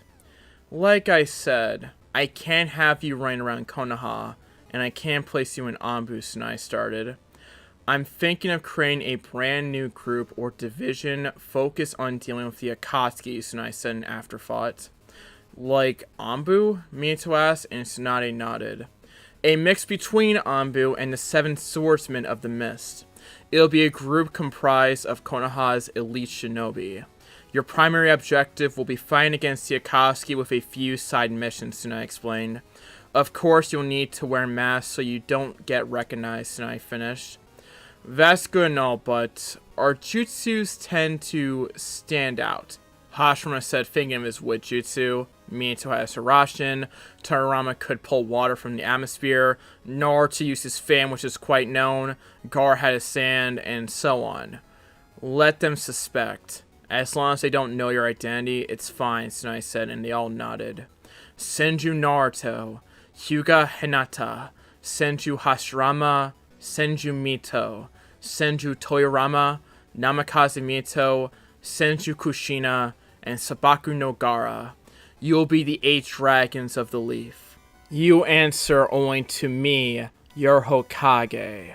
Understood, Tsunade asked. Hi, they all chorused. Do you have any special type of outfit like the Anbu? Naruto asked, curious. All the Anbu always wore black pants and sleeveless black shirt with a metal chest plate over it and a small sword strapped to their back. The purpose of the Anbu was to make everyone look like each other in order to not reveal the identity of the Anbu. The Anbu often took very dangerous missions, and with masks who used to protect them from any enemies seeking out revenge against the Anbu itself, or any family he or she might have. That's the reason why Naruto never took his mother's name so soon. While having powerful shinobi out in the open favors the village since they broadcast to have powerful shinobi, it also has a drawback to that. If any enemy wants revenge, they know exactly who to target. Probably. Let me think about it and I'll tell you later at home, Tsunade said, and they all nodded. Naruto? Hana said, gaining his attention. Not that I'm not happy, but I'm not particularly strong. Why'd you bring me back? Hana asked, confused. Besides the fact you make my princess happy, Naruto said, pulling Hinata close and getting a blush from Hinata and awe sounds from both Mito and Kushina. Even though Hinata-chan was expelled from her clan, she still wants to help the branch house, and I'm going to help her with her dream. When we are finished with the Hyuga clan, both houses will be under the same roof with you as clan leader, Naruto explained, getting a cheek kiss from Hinata, making him rub the back of his head. She really found a good man in Naruto-kun, Hana thought to herself, smiling at the pair of lovebirds in the room. Hinata was clinging to Naruto's right arm. To be young and in love, Hana thought to herself, remembering Hiyashi. You know, I can't let you interfere in clan business, right? You're a clan head yourself, Tsunade asked in a serious voice. I know the laws very well, Naruto started waving her off. That's why they won't know what happened until it's too late, Naruto said, chuckling and not giggling at their wonderful plan. Once they made their move, the Hyuga clan will be in for a rude awakening. Poor Hiyashi, Kushina thought, looking at Naruto's eyes. That glint was the same both of them had when they were planning any prank. And in fact, Naruto's laughing like a maniac was already proof enough. Kushina just hoped Naruto didn't destroy the Hyuga compound accidentally. That reminds me, Tsunade said, gathering their attention. The Uchiha compound now belongs to you, Naruto-chan, as well, Tsunade said, getting wide eyes from him. What? Why? Naruto asked, confused. You and Minato are the last Uchihas in the village. Even though you never officially belong to it, the law states that as long as an Uchiha is alive, all possessions from money, jutsus, or property belong to them, Tsunade explained, and Naruto sighed. One question, Minato said, and Tsunade motioned him to continue. Where are we going to live? The village knows that Naruto lives at the Senju compound. They found out that my house was being used. It would raise many suspicions. Minato said, getting a nod from Naruto. Like always, everyone turned to Tsunade, who was cursing her luck. I have an idea, Hashirama said, making everyone focus on him. Why don't we all live at the Senju compound? It has more than enough rooms for all of us. Besides, that is all I wanted when I found the village with Madara. For both the Senju and Uchiha clans to coexist peacefully and live happily, Hashirama said, placing his arms over Minato and Toyarama's shoulders. I can go with that, Naruto said, happy that his family just got bigger. Now that everything is over, how about we go for lunch? Tsunade asked, getting up from her chair. Ramen! Hashirama, Kushina, and Naruto said, crossing their arms in front of their chests. Minato just chuckled at their antics. It seemed that it had skipped a generation with Tsunade. Typical Senju attitude. Minato said, chuckling, and got wide eyes from both Tsunade and Hiruzen. I never heard you talk like that, Hiruzen said, looking at the fourth Hokage. I never told anyone about my father, so I kept all the quirks to myself, Minato said, rubbing the back of his head. But since Naruto exposed his heritage, I don't have to hold in anymore. Besides, it's true. From the stories my father always told me about Konoha and the Senju, is that the Senju were brash, loud, and addicted to ramen, especially when I quote, Hashirama Baka. No offense, Minato said, chuckling towards Hashirama, whose eye was twitching. You could have told me at least, Hiruzen muttered under his breath, but Minato heard him anyhow. He's right, Minato. I was your Jonin sensei. I took you as my apprentice, Jirai said, and Minato sighed, knowing it was true. It was a request from my father. He told me to keep my eyes a secret. I activated them when I was 5 years old, trying to save my mother. When I got back to the leaf, I started hiding them under a small genjutsu. I did it for so many years, it became instinctive to me, Minato explained. The only person who ever knew was Kushina-chan, and that was because my genjutsu slipped when my Mangekyo activated back when Kushina-chan was kidnapped, Minato said, sighing, making Jiraiya's jaw drop. You have a Mangekyo? Jiraiya asked, and Minato nodded, channeling more chakra into his eyes until he started spinning and the kamas moving erratically. They stopped spinning and his eyes were still blood red with 4 arrows pointing to the middle of the eyes, overlapping a small circle around the pupil. What can you do with those eyes? Hiruzen asked, curious. The servant ones, Tsukuyomi, Amaterasu, and the first stage of the Susanoo. I never really invested much time into my Mangekyo. I couldn't really use my Hirashin while I had my Susanoo active, and I wasn't gifted with Naruto's Kamui ability. Minato pouted while Naruto chuckled. If I had told you that my father was Uchiha Madara, would you have given me that hat? Minato seriously asked Hiruzen. I'm not one to judge, but most likely not, Hiruzen answered truthfully, and Minato nodded knowingly. The same can be said for you, Jiraiya-sensei, Minato said, and Jiraiya sadly nodded. While they tend not to judge someone by another person's actions, there would always be something lying around, whether it be caution or simply some distrust. It's in the past, let's forget it, Tsunade said, and everyone nodded. I know very well what my father, uncle, mother, daughter, and Minato can do. However, I still want to see you free in action, Tsunade said, pointing towards Gaara, Hinata, and Naruto, who raised their eyebrows. The 3 of us together could take on the whole village and win. 2 shinobi who are Jinchuriki, plus an extremely skilled and powerful medic, Naruto said, and Tsunade got an evil glint in her eyes, making Naruto gulp.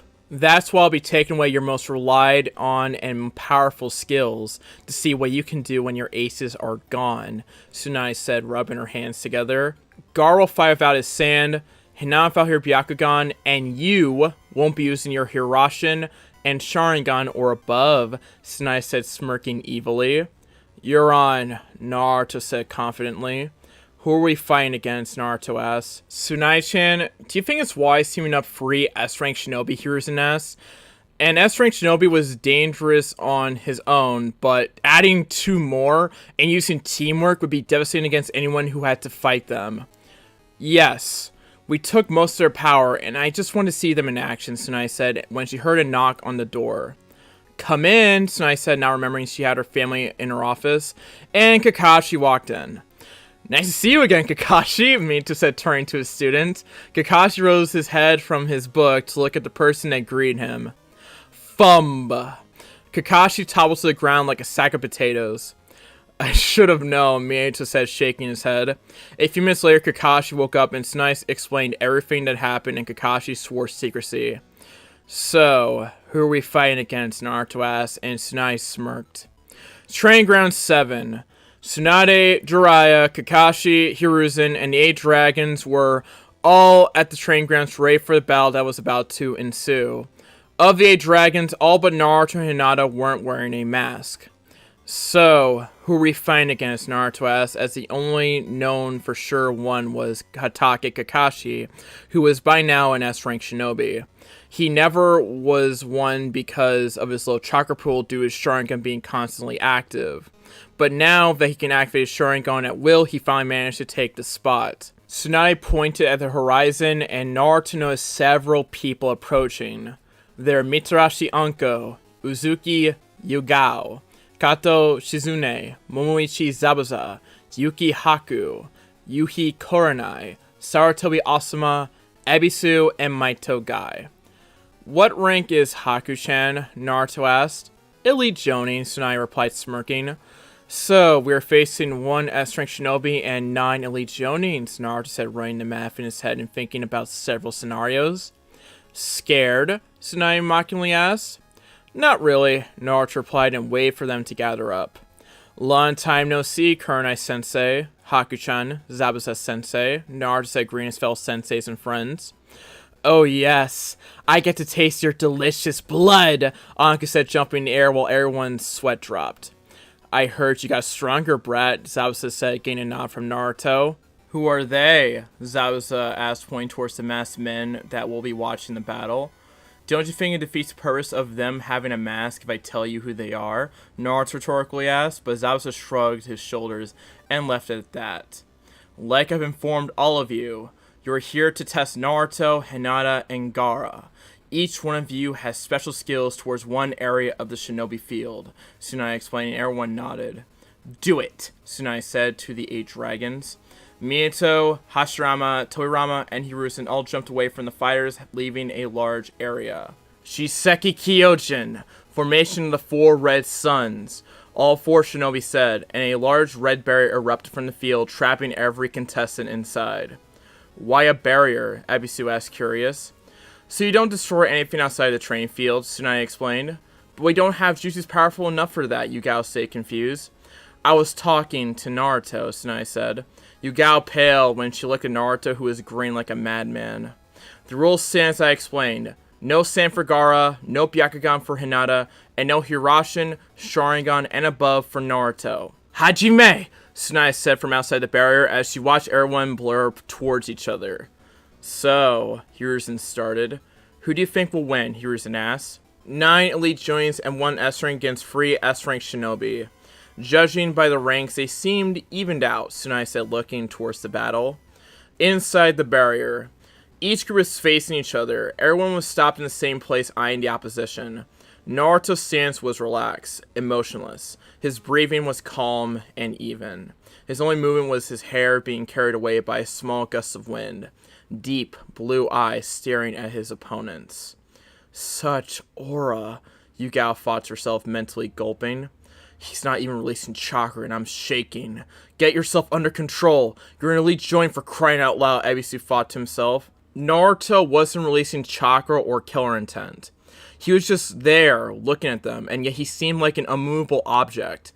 It was like he knew he was going to win, but it wasn't arrogance, it was confidence. I'm already sweating and he didn't even move, Asuma thought to himself. They were 10 shinobi of elite joining level and above, and a single brat of 17 was making them freeze on the spot. Delicious, Anka was thinking to herself. His blood should be top quality. Kukuku. Suddenly, Naruto's right hand slowly moved and everyone tensed, getting ready for an attack. Naruto made a single hand seal and was enveloped in a cloud of smoke. In his place was now a naked girl with 2 blonde pigtails. She had an hourglass figure with DD cup breasts, and she had smoke around her covering all the important parts, but not enough so that men couldn't extrapolate the rest. Abby-kun, Naruto cooed in a sexy voice, posing towards the elite jonin. Give me some sugar, Naruto said, opening her arms towards him. Ebisu's reaction was instantaneous. He plummeted into the ground with blood pouring from his nose. Looks like I get first blood, Naruto said, laughing at the other's reactions as he dispelled his henge. He picked up Ebisu and flashed towards Tsunade and dropped him next to her, still unconscious from blood loss. The brat is a genius. He took out an elite joint with a transformation, Anku said to herself, grinning. Want help? Kurama asked as he woke up from his slumber. Where's the fun in that? Naruto rhetorically asked. Naruto's hands blurred towards the horse seal, and everyone tensed for real this time. He took a deep breath and said, Katon, Goka Mikakyu, Great Fire Annihilation. Naruto kneaded the chakra inside his lungs, converting it into fire and shaping it. Naruto unleashed a gigantic wall of flames covering most of the field where they were fighting. Holy!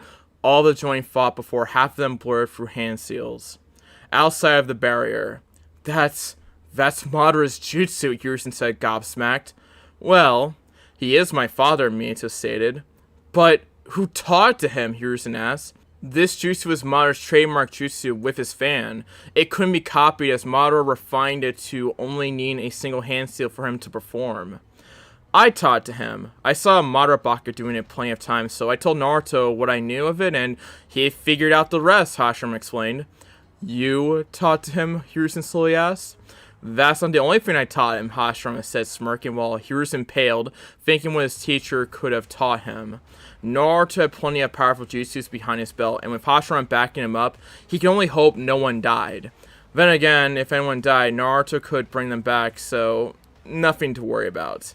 Inside the barrier, Suiton, Sushinheki, water wall, Kakashi, Zabuza, and Haku said before unleashing a torrent of water to combat the wall of flames that was scorching the ground and coming towards them. The water clashed with the fire, but it wasn't enough to put out the flames, so they just surrounded themselves with water to prevent any damage. The rest of the grounds were scorched, making them lifeless. 3 jutsus of a stronger nature against a single jutsu of a weaker one, and yet we were overpowered, Kakashi thought to himself as the steam was spraying around the field. Futon, Daitopa, great breakthrough, Asuma said, taking a deep breath and exhaling a gust of wind that blew the steam away and provided much needed vision. The Jonin looked towards their opponents to find everyone missing. Suten Kyaku, heavenly foot of pain, Hinata said, as she was coming down from the sky with her right leg raised. Every Jonin scattered away as Hinata smashed her heel on the ground, making it explode, forming a gigantic crater. I wonder what we did to Tsunade-sama to award such a fate, Kurama thought while crying anime tears.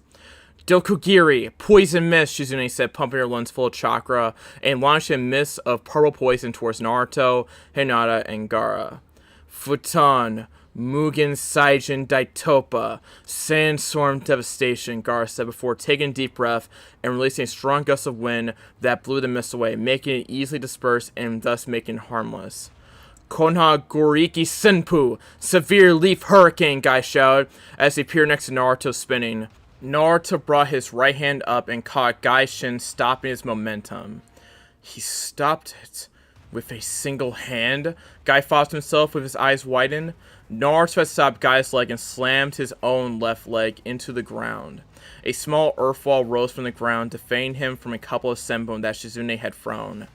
Seni Jashu, hidden snake hands, Anko said, saying multiple snakes had wrapped themselves around Naruto and brought him close to her. Now for your blood, Anko said, and Naruto grinned before he started glowing. Naruto exploded, saying Anko tumbling onto the ground and tearing up most of her coat. Naruto's hand popped out of the ground just behind Asuma, who jumped back in time to avoid him. Asuma threw his dagger's power with wind chakra, but Naruto simply swung his fan, making them fall to the ground. Katon, Gugyaku no Jutsu, great fireball technique, Kakashi said, and sent a fireball towards Naruto, who waited for it. The moment it came close to him, Naruto swung his fan and spelled the fireball into nothingness. Ram, dog, rat, snake, dragon. Hijutsu, Mugen no Ami, secret technique, endless rain. Hinata whispered, crouching on the floor. Clouds started gathering in the sky, covering what was once a beautiful and sunny day. A couple of seconds later, a few drops of water fell from the sky until it began to increase, turning it into heavy rain. Rain? Kakashi asked, surprised, until he saw Hinata rising from the ground. This rain is laced with chakra, Kakashi thought to himself, as to why the rain had chakra. It was generated from the clouds, and not from chakra, so it shouldn't have any trace of chakra in it. It's eating away my chakra? Kakashi thought, shocked. Any drop of this rain that hit him would absorb a small bit of his chakra, which, multiplied by thousands of water drops that were falling, wouldn't be good. Water started gathering and sprouting around Hina, forming a water tornado of sorts. Soitan, Suishoha, exploding water wave, Hina said, and the water exploded from her position going towards the Jonin. She pulled water from the air? Haku gasped to herself. Outside of the barrier. She pulled water from the air, Tsunade blurted out. I thought only Toyirama Oji-san could do it. Did you teach her something, Tsunade asked her uncle? Not quite. It can't be taught as only I can do it. I have a high water affinity. That's why I can pull water from even the driest atmosphere. While Hinata has good water affinity, it isn't at my level, so she found a way around it. She uses a jutsu to create clouds, thus making it rain. As it rains, the air becomes saturated with water, thus allowing Hinata to pull water from it, Tobirama explained. Amazing. She truly found a way to eliminate the weakness of water usage without chakra expenditure, Hiruzen said, and Tobirama nodded. Indeed. If there wasn't water, the water users would need to make water from their chakra, which would spend a lot of it. Thanks to this jutsu, Hinata is able to draw water from the ambient in a way similar to mine without wasting so much chakra, Tobirama explained, and Hiruzen nodded. Although, that's not everything that it does, Tobirama started getting raised eyebrows from the rest. While the rain is naturally generated, Hinata can coat it with her chakra, creating two additional effects. The first one is a sensing effect. Anything that the rain touches, Hinata knows of it. In fact, this jutsu is similar to the Byakugan. While it doesn't allow her to see chakra, it allows her to sense any person's position as long as they are in contact with the rain, Toyirama explained, and Tsunade had her eyes widened. She really hit the jackpot with that girl. The second one is far more deadlier. This rain eats any chakra that it comes in contact with. That isn't the same signature as the creator of the jutsu or Hinata's allies. As long as the rain is falling, Hinata has water to use, knows the location of every single shinobi in the rain's range, and slowly eats away the chakra of the enemy. Hinata can also absorb the chakra of the rain's soul by touching the water on the ground, Tobirama explained, and Hiruzen whistled. This jutsu employed at a large scale like war could change the battlefield. Any drawbacks, Tsunade asked? This jutsu seemed too good to be true. None whatsoever, Tobirama chuckled. The only problem is it requires a very high degree of chakra control. So high that not even I can do it, Tobirama said, shaking his head. Hiruzen and Tsunade could only nod and turn their attention to the battlefield. Inside the barrier. The water wave washed away through the battlefield, ripping out rocks from the ground and destroying trees.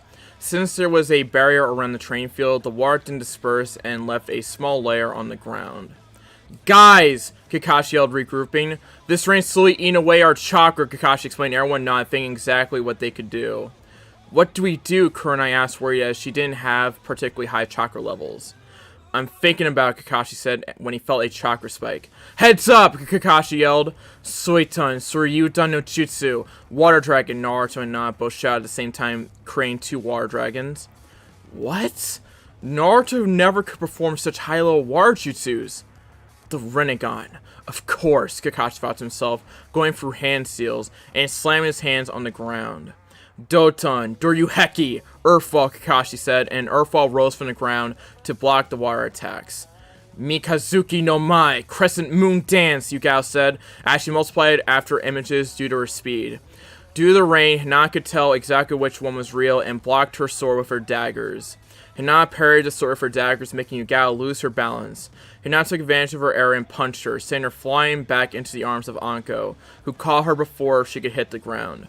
Yugao coughed and began breathing harshly. While Hinata didn't punch her at full power not to kill her, she wasn't going to let Yugao get away with a simple love tap. Magen, Jubaku Satsu, Tree Biting Death, Kurenai whispered as she prepared her genjutsu. She focused her chakra and tried to catch Hinata in the genjutsu as she was clashing blows with Yugao. A few months later, nothing happened. My genjutsu isn't working, Kurenai said, shocked. It's the rain, Kakashi said, shocked with what he was seeing with his Sharingan. You need to release chakra into the air so it can affect Hinata's network. The rain eats away any chakra in the air, rendering all non-Sharingan genjutsu worthless, Kakashi explained, and Kurenai cursed her luck. Now, she was pretty much useless. We need to get rid of the rain then, Kurenai said, and Kakashi's sweat dropped. Easier said than done. How the hell could he even stop rain in the first place? I'll give it a shot, Asuma said, stepping forward and pumping his lungs full of chakra. Gaton, Hai Psycho no Jutsu, ash pile burning, Asuma said, breathing out a cloud of ash. The cloud spread through the whole field, and Asuma made a spark with his teeth, igniting the cloud into flames. Naruto swung his fan to avoid getting hit with the flames, protecting Hinata and Gaara. All done, Asuma proudly said, dusting off his hands. The rain seemed to be gone until it started to fall again. His attack only momentarily stopped the rain. This sucks, Asuma said, lowering his head in defeat.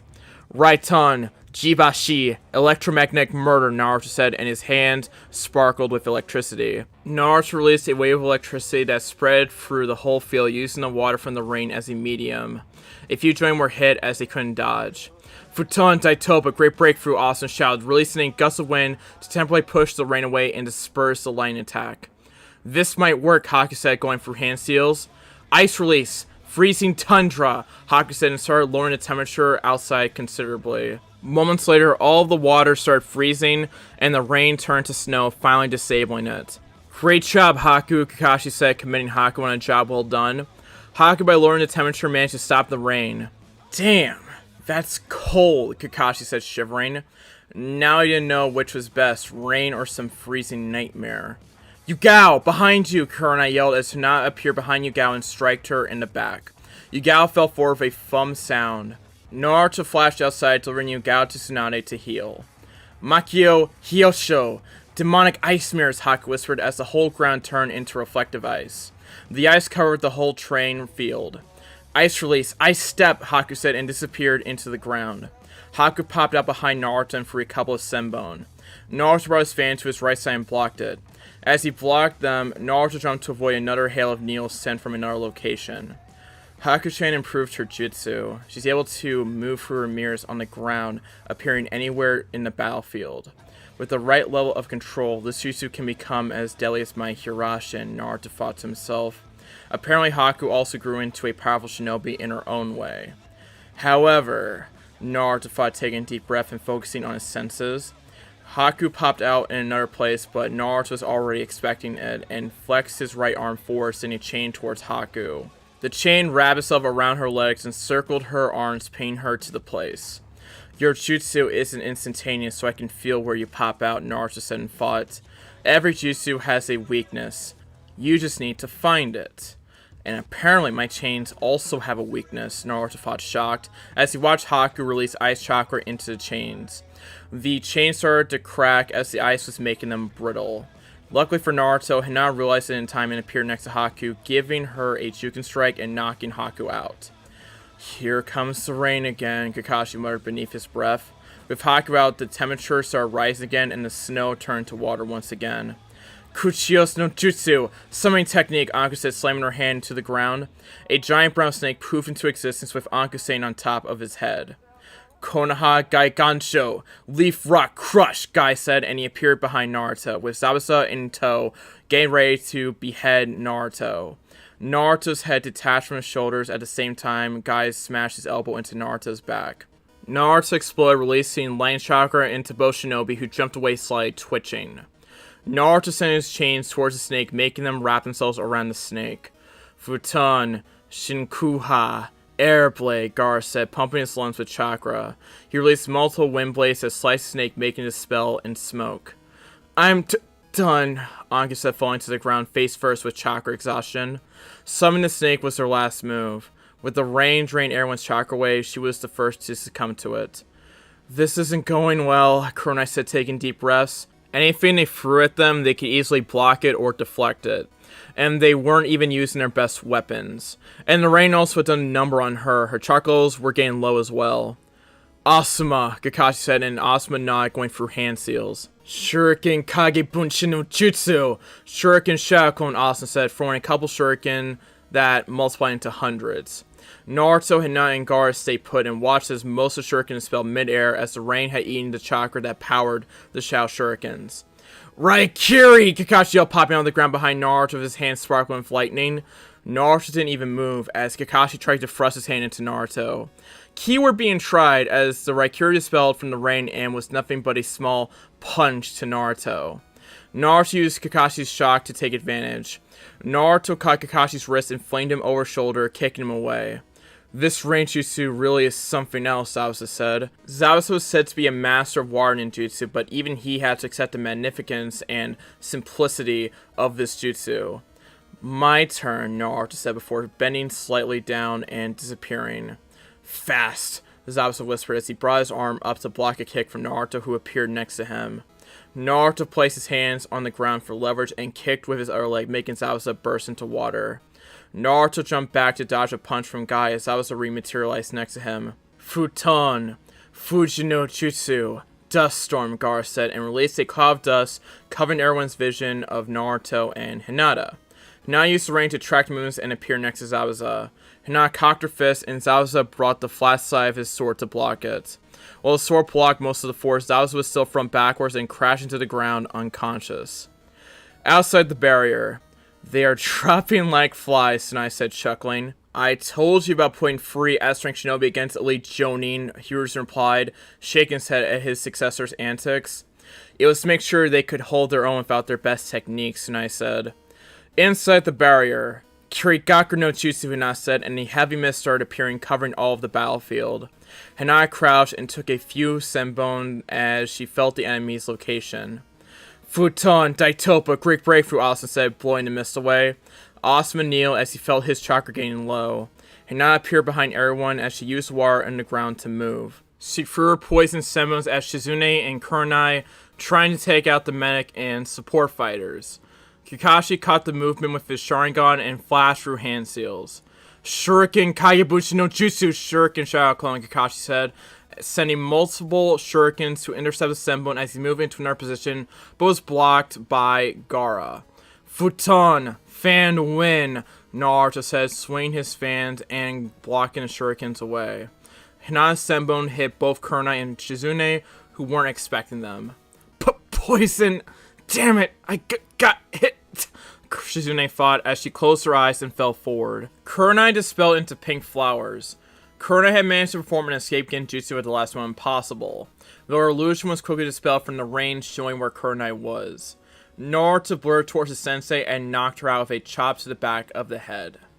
Gaara disengaged from Kakashi and jumped back to her group with Hinata and Naruto. There are only 3 members left on each side.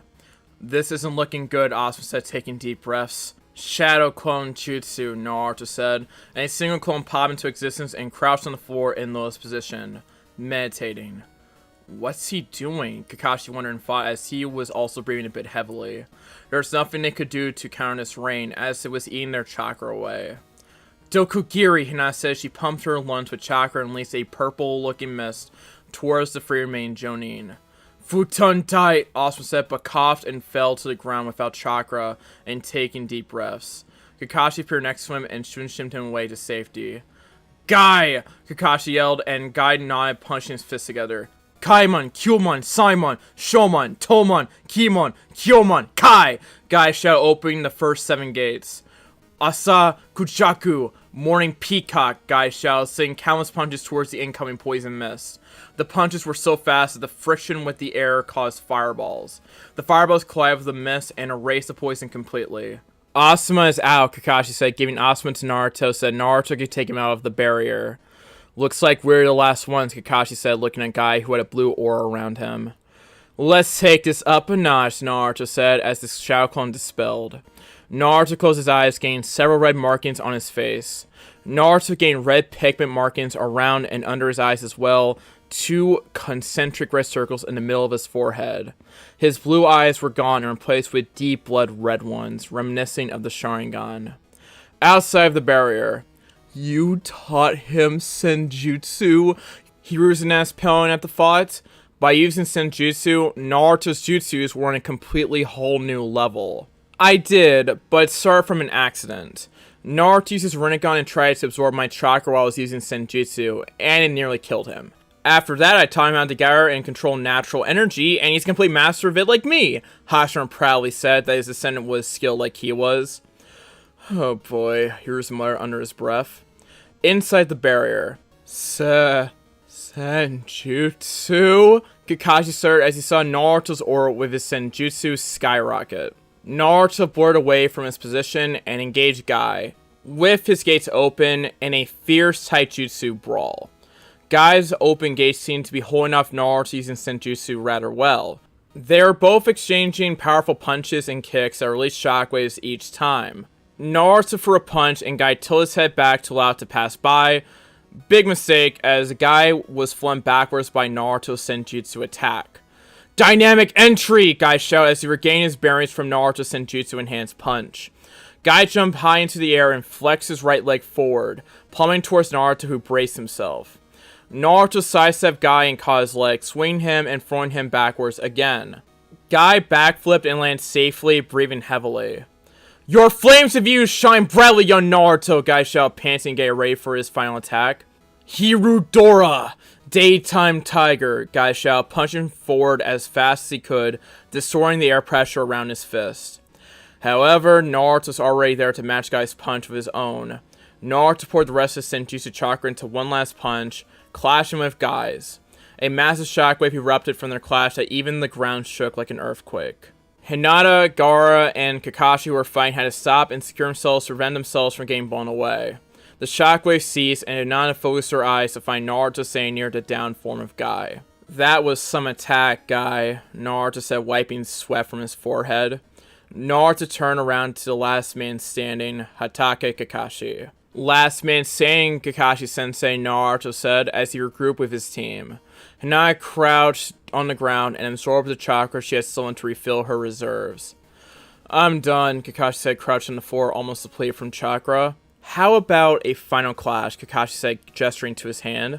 Naruto nodded and told Hinata to disable her water jutsu, making the clouds disappear and the sun to shine through. Both Naruto and Kakashi blurred towards each other. Raikiri! Futon Rasengan! Both of them shouted as their attacks clashed, and in a bright flash, it was all over. Naruto was still standing while Kakashi was taking a nap on the ground, with his right arm smoking.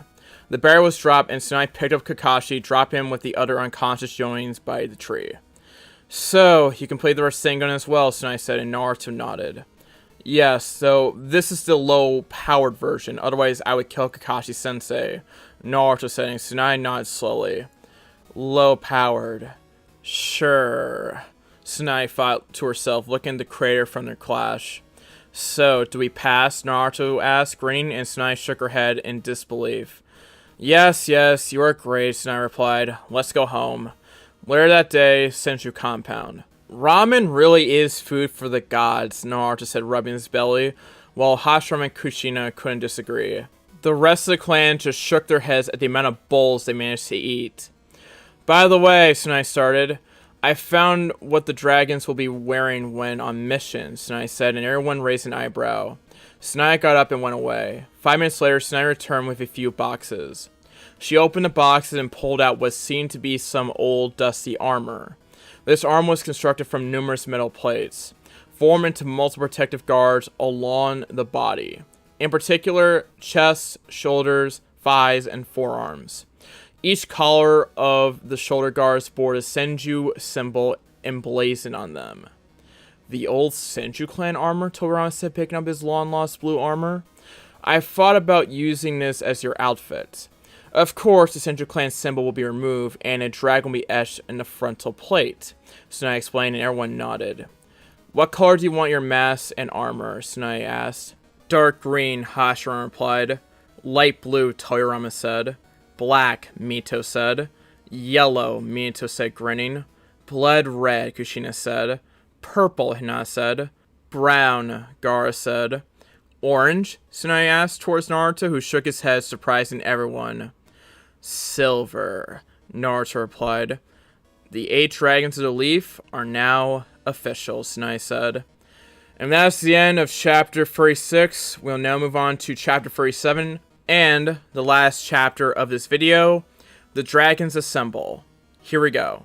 Chapter 37, The Dragons Assemble. Senju Compound at dawn. Naruto and I were both stirring as the sun was just coming up on the horizon. These few days were like vacation after 3 long years of training.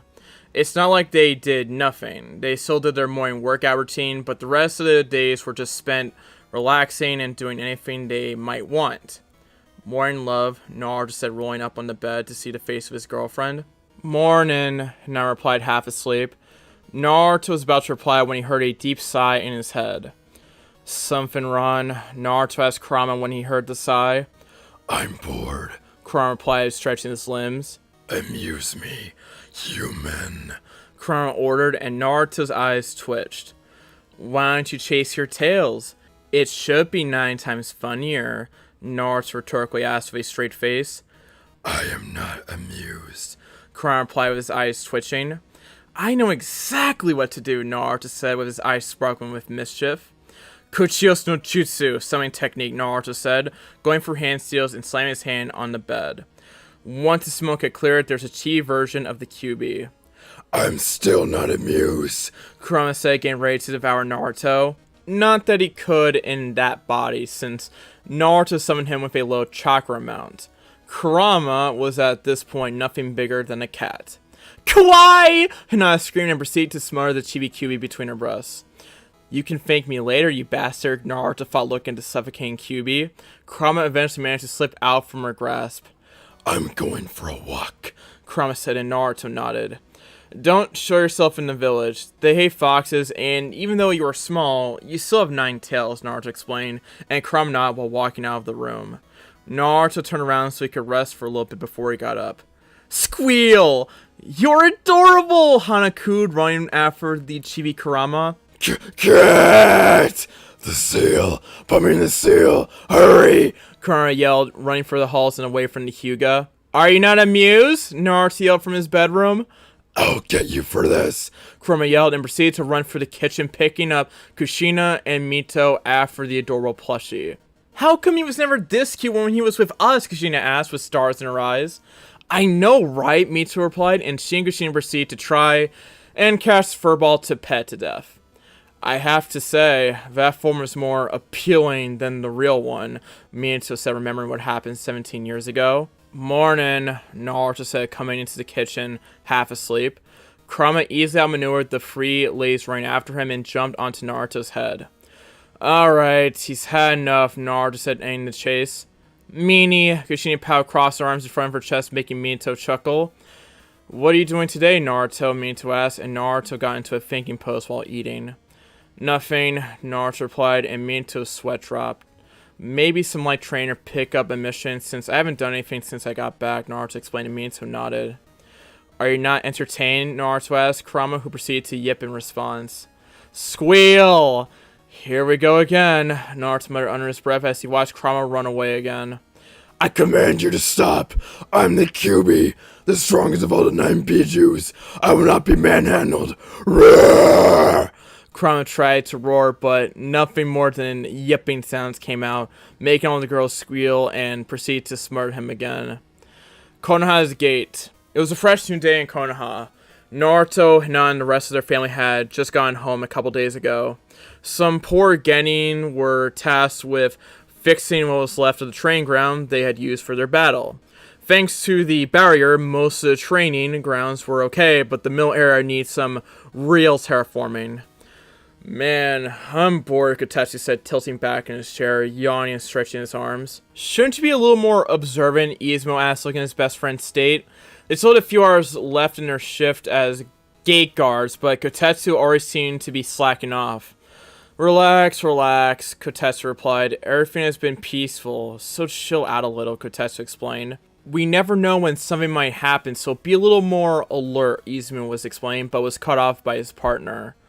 We'll drop to the ground with so much effort, Kotetsu countered. I'm just saying, big things have small beginnings, Izumo wisely said. Suddenly they both felt free presences approaching the gates. Naturally, and like responsible guards on duty, they jumped into action to identify the possible threat. There were 3 incoming people. The one on the left, he had short, tufty blue hair and dark eyes. He also had pointed, shark-like teeth, and he was wearing square black-rimmed glasses connected to ear protectors, a blue pinstripe shirt, and camouflage patterned pants. Also, he wore his forehead protector on the front of his holster, which he used to carry Hiramikare. The sword itself is wrapped in bandages, leaving only the double hilt visible. He also has shuriken holsters strapped onto each of his legs. The person to the right was a middle-aged man with blue hair, which is styled in a moused-up manner. His left eye was blue, and his right eye was covered by an eye patch.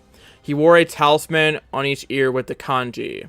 He also wore the sarin-striped gray suit with a green haori that had white trimmings that stopped halfway down over them. The last person was walking in the middle of both men. She was a slender woman in her 30s. She had green eyes and ankle-length auburn hair styled into a herringbone pattern at the back, a top-knot tie with a dark blue band, and with 4 bangs at the front. 2 bangs are short, with one covering her right eye, and 2 are long, crossing each other on her bust, just below her chin.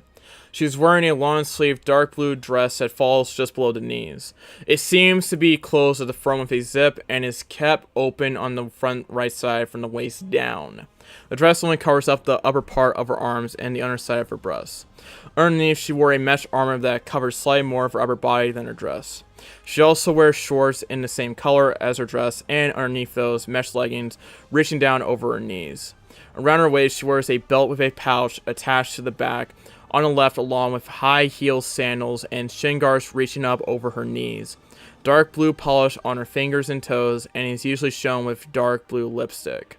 What are Shinobi of Kirigakure doing here? Kotetsu thought, placed himself as an obstacle. See your business in Konoha, Kotetsu said in a stoic and commanding voice. I assure you we mean no harm, Mei said, trying to defuse the situation before it could start. My name is Terumi Mei. To my left is Chojuro, Mei said, gesturing to her left side.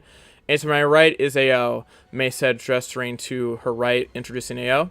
We request an audience with your Godaime Hokage, Senju Tsunade, Mei said with a friendly smile. If they had been on friendly terms or allied with Kyuri, Kotetsu and Izumo would most likely gawk at the beauty in front of them, but not now. Why? Kotetsu simply asked. That is to be discussed in close chambers with your Hokage, Mei stated, and Kotetsu nodded, calling an Anbu squad to escort the Kyrie Shinobi towards the Hokage Tower. Hokage's office. Tsunade-sama, Shizune said, knocking on the door and stepping in. There are some Kirigakure Shinobi who wish an audience with you, Shizune said, and Tsunade raised an eyebrow. I see, Tsunade replied, thinking of what to do and what measures to take. How many are there? Tsunade asked. 3, Shizune replied. Only one can enter my office. The other 2 stay outside, Tsunade said, and Shizune nodded and went to inform them. Anbu, stay alert. I don't want any trouble, Tsunade ordered, and sat down in her chair when she heard 4 silent acknowledgements. Outside of the office. Tsunade-sama will see you now, but only one of you may enter the room, Shizune explained, and Mei nodded. Ao, Chojuro, stay here, Mei said, and started walking towards the door when Ao voiced his thoughts. But Mei-sama, I'm uncomfortable leaving you alone there, Ao explained, but Mei seemed to get the wrong words. You will never be comfortable alone, Mei thought to herself. Ao, Mei said, turning to him with a glare. Shut up or I'll kill you, Mei said, and Ao gulped, quickly nodding. Hokage's office. Thank you for seeing me on such short notice, Hokage-sama, Mei said, entering the office. I'm Terumi Mei, leader of the rebel forces in Kirigakure, Mei explained, and Tsunade nodded, motioning her to sit down. Not at all, Mei-san, Tsunade said, greeting her as well. So, what can I do for you, Tsunade asked, getting to the point of the meeting. I'm coming for all the pleasantries. I came here to ask Konoha's help in winning the Civil War, Mei said. I see, Tsunade said, tilting back in her chair and bringing her hands to her chin in thought. As you know, the current leader of Kirigakure, Yagura Jinchuriki of the Sanbi, launched a bloodline purge in the village. Our forces are about even, but Yagura has full control over his Biju, giving their side a huge boost in strength. We can't attack in huge numbers because Yagura can wipe them all out. Currently, we have about 4,000 shinobi on our side, while their side is about 6,000 plus Yagura. Mei said, and Tsunade nodded. Why did you decide to come to Konoha for help out of all the other 3 great villages? Tsunade curiously asked. The reasons are very simple. Out of all the 5 major shinobi villages, Konoha and Kumo are the closest, as I couldn't lead my forces for a long time without a leader. In fact, I came with 2 of our strongest shinobi since Yagura had already tried to assassinate me multiple times. Besides, Kumo was always independent and preferred isolation, Mei explained, and Tsunade nodded. What's in it for us? Tsunade asked, curious to what Mei would answer. At this particular point, Kyuri didn't have much to offer. Nothing, Mei honestly answered. There's nothing we can offer at this point. but we could come to an alliance once we have won. As I currently see it, Konoha is without any support from any other village since the failed Suna sound invasion 3 years ago, May explained. So, you want me to lend some shinobi so that they can face some blood-crazed Jinchuriki that your own shinobi can't even face? And the best thing I get is an alliance, and that's if we win, Tsunade said, laying everything at the table. I guess it was a waste of time coming here, May thought, sadly sighing. I'm game, Tsunade said, retaking her posture in her chair. I understand. Wait, what? May asked, confused as to what she just heard. I said I'll lend you some help to your side, Tsunade said, and got widened eyes from May. Not to sound ungrateful, but why? May asked, confused. The moment I decided to come here, even I wasn't sure if you would lend us some help, May explained. First, Konoha loves bloodlines, and I won't stand for their destruction since one day they might be used to strengthen my village. 2, Yagra is a Jinchuriki, and I know someone who would be very interested in meeting the Sanbi. And 3, it's because I want to help. Yagra was a fool for starting the bloodline purge. He's just massacring innocent people, Tsunade explained, and May dumbly nodded. Although she was happy she got help, even one shinobi was better than nothing. Shizune, Tsunade called out, and Shizune entered the office. Summon the Silver Dragon, Tsunade said, and Shizune nodded. Silver Dragon? May asked, curious. I created a group similar to the 7 Swordsmen of the Mist. This group is called the 8 Dragons of the Leaf, and they are our elite fighting force. Most of them could give me a run for my money, Tsunade explained, and May's jaw dropped. Tsunade was laying her S-rank shinobi. Why dragons, though? May asked, tapping her chin. We are in the fire country, and dragons breathe fire, Tsunade said offhandedly, and May's sweat dropped. May was hoping for something more deep than that, although they aren't all swordsmen like Kiri's group. Instead of an over-specialized group, they are our first response group to any threat. This group has taijutsu, ninjutsu, genjutsu specialists, medic and poison experts, infiltration, assassination, and information gathering experts, and also seal masters, Tsunade explained, and May could only nod. What's that? May asked when she felt the sun chakra spike that emerged from outside the room. With Naruto minutes earlier. Arrgh! Naruto screamed in frustration. How the hell do you put this thing on? Naruto yelled to the heavens as he was trying to figure out how to place the damn senju armor on. Calm down, Naruto-kun, Hinata gently said, easing his frustrations.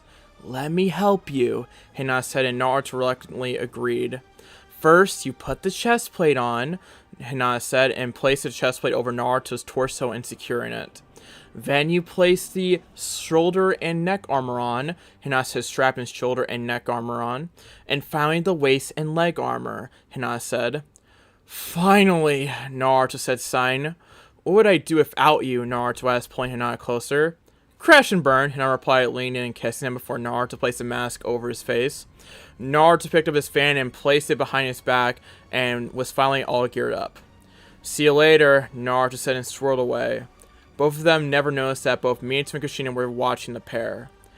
We miss so much, Kushina said, sobbing while Minato just pulled her closer. Don't worry, Kushina-chan. We are here now, Minato softly said. He doesn't need us anymore. He's all grown up and even has a beautiful girl by his side.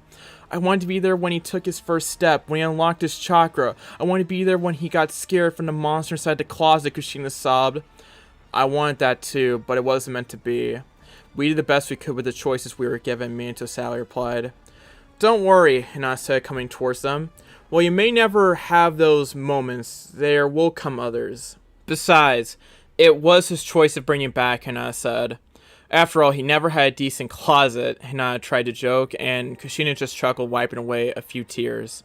He's so lucky to have found you, Kushina said, hugging Hinata while Minato left so they could be alone. Let me tell you some stuff from when we were growing up, Hinata said, and both sat down. One time, we were Hokage's office. Naruto came from his dimension just outside of the Hokage Tower. He stepped inside and made his way towards Tsunade's office. He easily arrived there, and both Ao and Shojiro were stationed there as if guarding the room. Naruto approached the door and motioned to the handle to open it until Ao placed his arm in front of Naruto, blocking his path. You can't enter the Hokage's office, Ao simply said, and Naruto raised an eyebrow behind his mask. And why is that? Naruto asked stoically. There is a meeting in progress. I can't allow you to enter the room, Ao replied. I was called, and you have no authority here, Kirinin, Naruto simply said, and tried to enter the room, only to have Ao place a hand on his shoulder. You won't enter this room, Ao firmly said, and Chotaro gulped, grabbing the hilt of his sword. Naruto caught Chotaro's sudden movement and interpreted it as an attack. Naruto sighed and caught Ao's hand, twisting it and bringing his arm behind his back, pinning him to the ground. Chotaro tried to swing his still-sealed sword, but made the mistake of looking at Naruto's eyes. Through the mask holes who had the Sharingan blazing.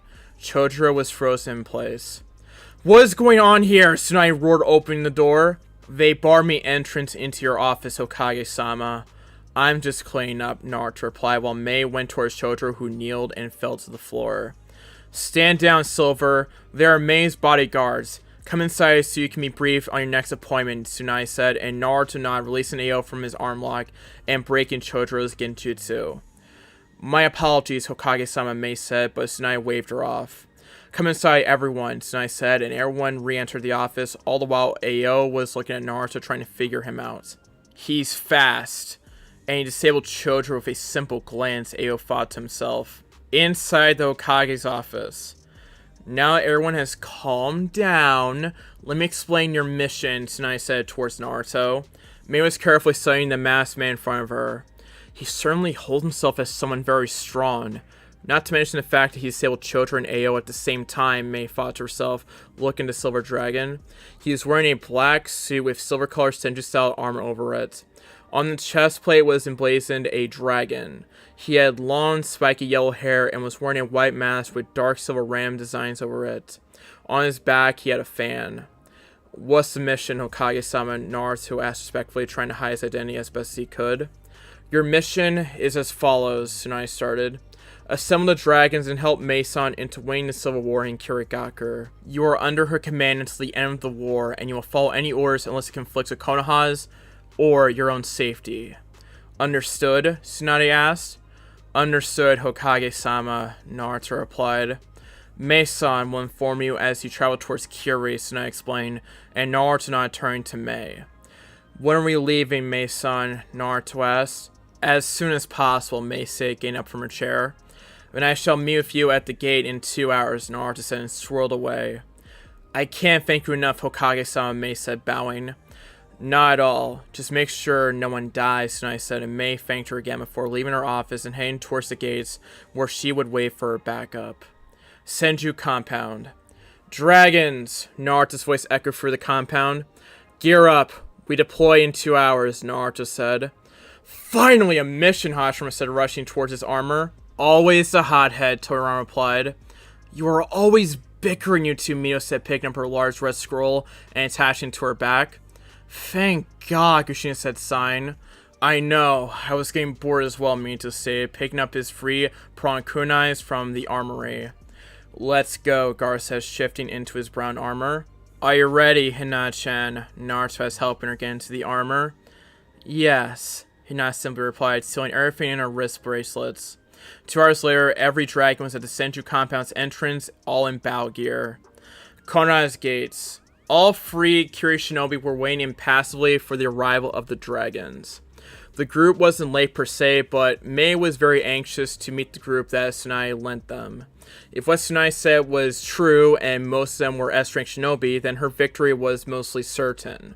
S-rank shinobi are extremely powerful and deadly. Their jutsus are on a completely different scale than the standard Chunin or Jonin. A single S-rank shinobi is worth almost 100 Saren Jonins, and even more Chunins. This particular level of skill is very hard to come by, and that's the reason why there are so few around. Kumagakure currently has 4 S-rank shinobi, being A, the Raikage, B, the Hachibi Jinchuriki, Yugito, the Nibi Jinchuriki, and Darui, the Sendaime's Raikage apprentice, wielder of the Black Lightning. Irigakure is highly secretive about their shinobi. While they're always up to demonstrating their power over the other villages, there isn't much known information about them. The only known S-rank shinobi currently attached to the village is Onoki the Sendaime Tsuchikage, wielder of the Dust Release, capable of disintegrating anything, including shinobi. The same village is another mystery. Even before the invasion 4 years ago, they were still secretive, even with Konoha allied with them. currently do not possess any definitive S-rank shinobi. They have Chiyo, a counselor that was renowned for her mastery in puppetry, but the old age has finally caught up to her. They also have Baki, the Godaime Kazekage. While not an S-rank shinobi, he isn't that far away. Then we have Kirigakur. Their shinobi are renowned for remarkable kenjutsu and water jutsus. They possess more sensors than any other village out there. The reason as to why that is unknown. The only S-rank shinobi currently fighting in the loyalist or the rebel sides are Yagra, Yondaime Mizukage, and San Jinchuriki, and Torime, the rebel leader. There are a few other elite joins like Ao and Shojiro, but they don't reach the S-rank title yet. Konoha also has their fair share of powerful shinobi. They have Senju Tsunade, Godaime Hokage, her grandson Senju Naruto, Jinchuriki of the Kyubi no Yoko, and wielder of the Sharingan bloodline, Jiraiya the Toe Sage, Hatake Kakashi, son of the White Fang, Hyuga Hinata, apprentice of Senju Tsunade, and Sarutobi Hiruzen, who despite his old age is still very powerful. While S-rank shinobi are very powerful and a huge asset to any village, they also tend to be unstable. They're so powerful that they tend to go up against their leaders, which often result in them becoming missing ninja as they run away from their village. That's the reason as to how the Akatsuki organization was born. Usually, S-rank shinobi only band together when there is someone stronger than them giving orders. Each village only has a handful of S-rank shinobi since the end of the clan wars. These times of peace have somewhat lowered the level of the shinobi. During the clan wars, their life expectancy was nothing more than their 20s, and you had to be strong to survive. Even more than now. Now, Konoha suddenly has not only the known S-rank shinobi, but they also have another 8 S-rank shinobi whose identity is classified. This was also a major boost to their strength, and even more since they managed to hide them from the other villages. If what Tsunade said was true, then this group could easily conquer any other village out there. You would need around 200 to 300 shinobi to match the power of a single Kagero shinobi, and this Kagero shinobi could wipe them all out without much effort. Sorry if we are late, Naruto said, as every single dragon landed in front of Mei, all lined up in perfect formation. Not at all, you are right on time, Mei said. I'm Torime, leader of the rebel forces. My right-hand man is Ao, and to my left is Chojuro, Mei explained, and everyone nodded. Now it's our turn, Naruto said, and pointed towards the beginning of the group. He's the Green Dragon. He's a sensor, taijutsu, and ninjutsu specialist, Naruto said, and pointing towards Hashirama, who is wearing a dark, forest green armor with a mask with the same color. Next to him is the Black Dragon. She's our Sail Master, Naruto explained, and Mei nodded. Next to her is the Blue Dragon, sensor, water, and space-time ninjutsu specialist, Naruto explained, and Mei raised an eyebrow. Space-time techniques were very rare, and to find someone who specialized in that was even rarer. He's the Yellow Dragon, taijutsu monster, extremely fast, Saren and space-time ninjutsu specialist, as well as the Seal Master, Naruto explained, and at this point Mei could only nod. Next to him is the Red Dragon. She's our Kenjutsu expert and quite fast as well. She's a Seal Master as well as a Wind Ninjutsu specialist, Naruto said, and turned to Gaara. Next we have the Brown Dragon. He has a special bloodline that allows him to control sand, Naruto said. Next to me is the Purple Dragon. She's a Taijutsu expert, highly skilled in water ninjutsu, medical and poison specialist, infiltration, assassination, and information gathering specialist, Naruto explained, and Hinata blushed beneath her mask with so much praise her Naruto-kun gave her. And finally me, the leader of the 8 Dragons of the Leaf. I'm an expert at everything, from taijutsu to ninjutsu, genjutsu, stealth, assassination, kenjutsu, and so on, Naruto explained, and all 3 Kirinin could only nod. Excellent, Mei started. Our objective is to win the Civil War and end this bloodshed. Let's move out, Mei said, and everyone jumped towards the Mist Village. And that's the end of chapter 37. Alright, so I hope you guys enjoyed that little bit of Legacy Fanfic reading. Again, I haven't done this in like a month, and I also was on vacation while I was in the process of recording this video, so yeah, it took it a little bit longer than I wanted to, but it's whatever. So, yeah, hope you guys again enjoyed, and again, I'll see what I can do with chapters 38 through 40, and then after that will be 41 through 43, which I think after that will cause me to make another Legacy movie, which will be part 2. So get ready for whenever that comes out. Alright, in terms of some of the other usual stuff, make sure that you watch the Community Topic of Hawk. Stay tuned for other videos I have planned in the back burner. And again, follow me on Twitter at AnimeStage4. for a way to get notified of my videos, as well as a great place to track me since I'm very active on Twitter, so that's very important. Follow me on Twitter.